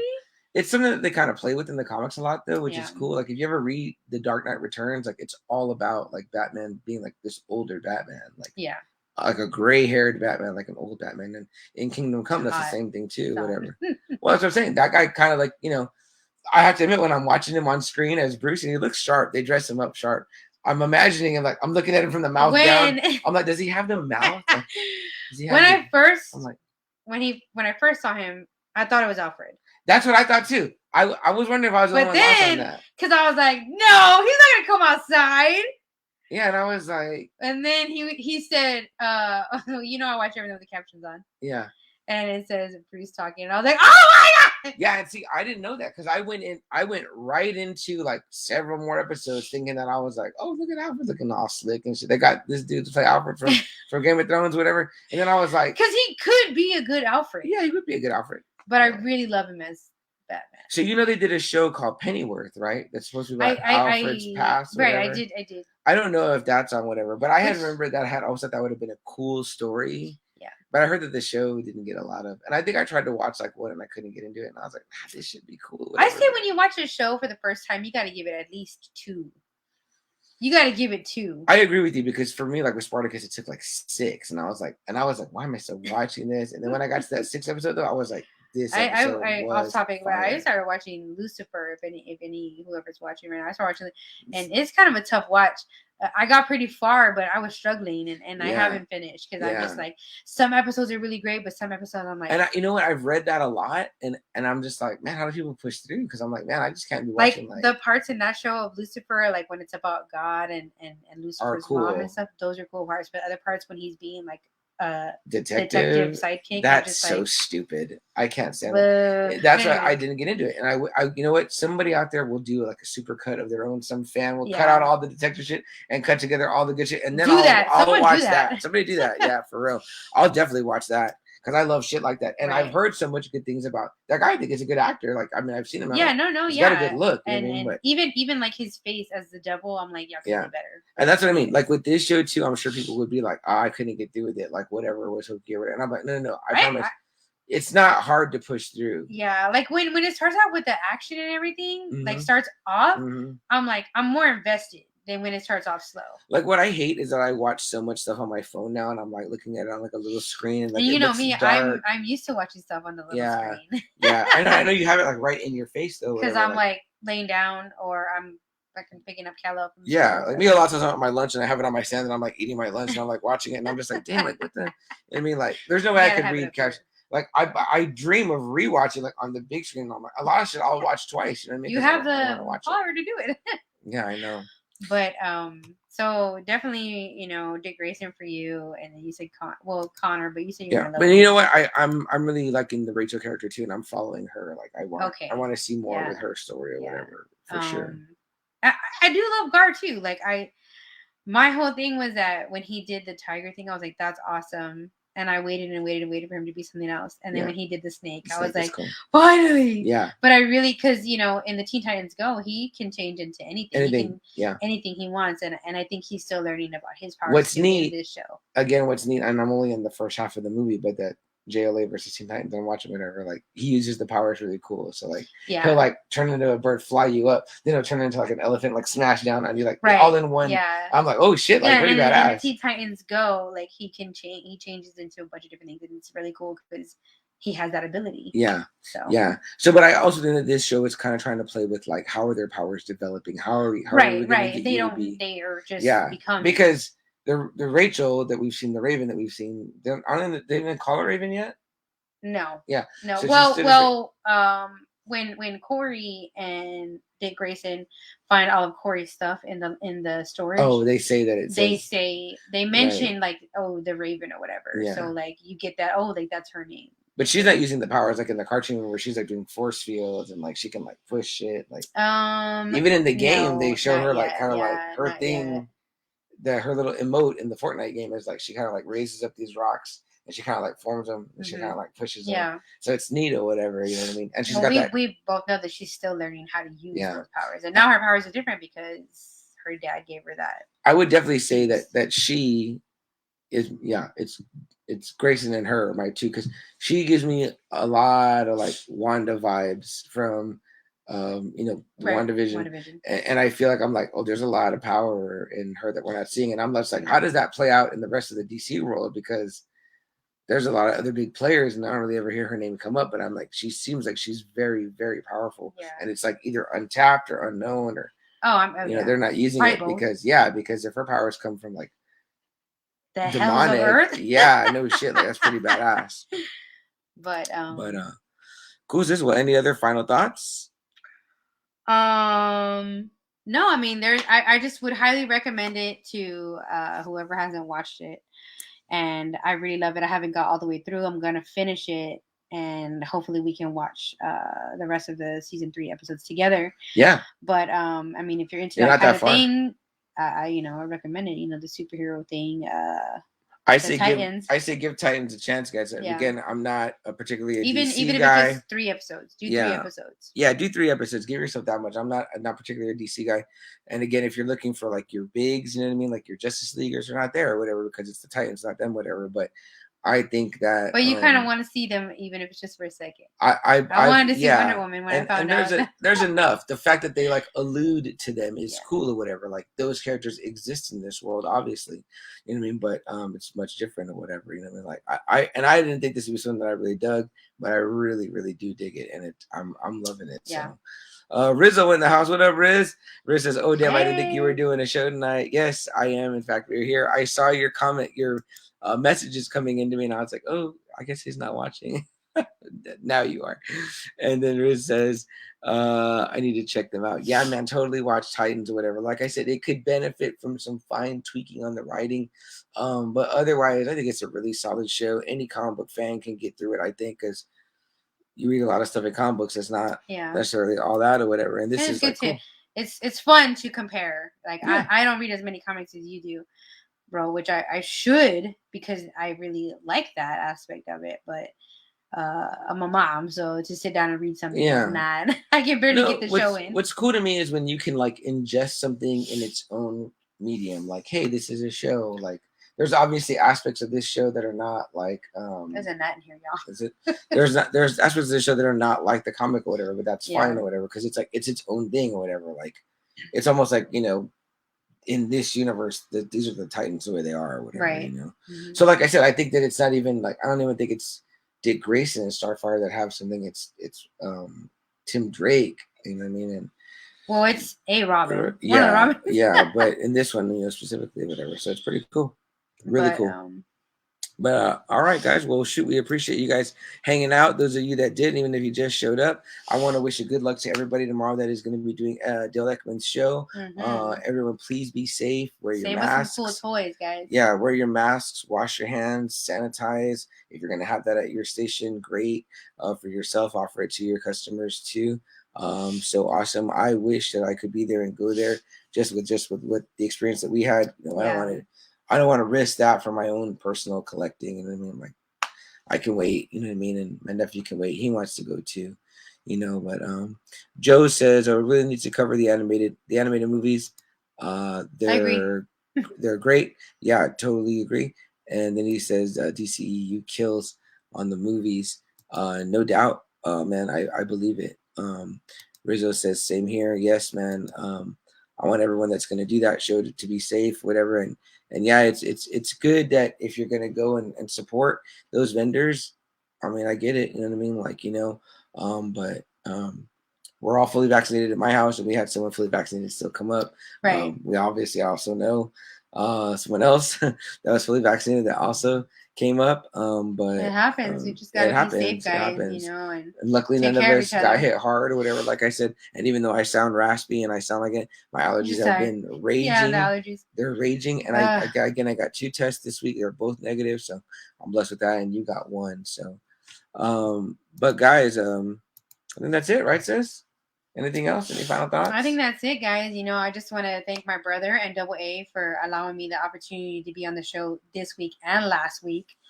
Although I wasn't well versed in last week's because we had a variety of things going on, I really liked that it was a variety show. Yeah. And again, this week, I really wish I was able to finish or at least catch up on the Titans, but I feel like we did enough talking on just and you know what I did watch. Yeah, so that was really a lot of Batman talk or whatever, but we said enough. I think that we give you an opportunity to want to go and watch the show, whatever, which again, if you rewatch this episode, spoiler alert, doesn't make sense to say it at the end, but lots of spoilers. Maybe I'll go put that in the comment. I'm not as versed in a lot of what we talked about today, but I try to be because I'm into that, and I hope to just learn more, you know, from my brother and the boy. So, well, the thing was for you to watch the show. I wanted you to watch it. Sure, a good show. The other show that I was going to have you watch instead of this show was the. Now there's a fly in here. It's just like a straight up fly. What the?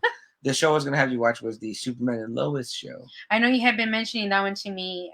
Maybe I can get to that one as soon as I. Yeah, because Double A told me he's not going to watch it, and should this situation ever arise again, I pray that it doesn't. Yeah. But even if it just means, I mean, we do the bonus episodes. Yeah, I can have if you totally do the bonus episodes. I mean, I'll watch it if we're going to do a bonus episode. Yeah, because I want to talk about those things sometimes, but I don't have the opportunity to talk about them with Double A. So.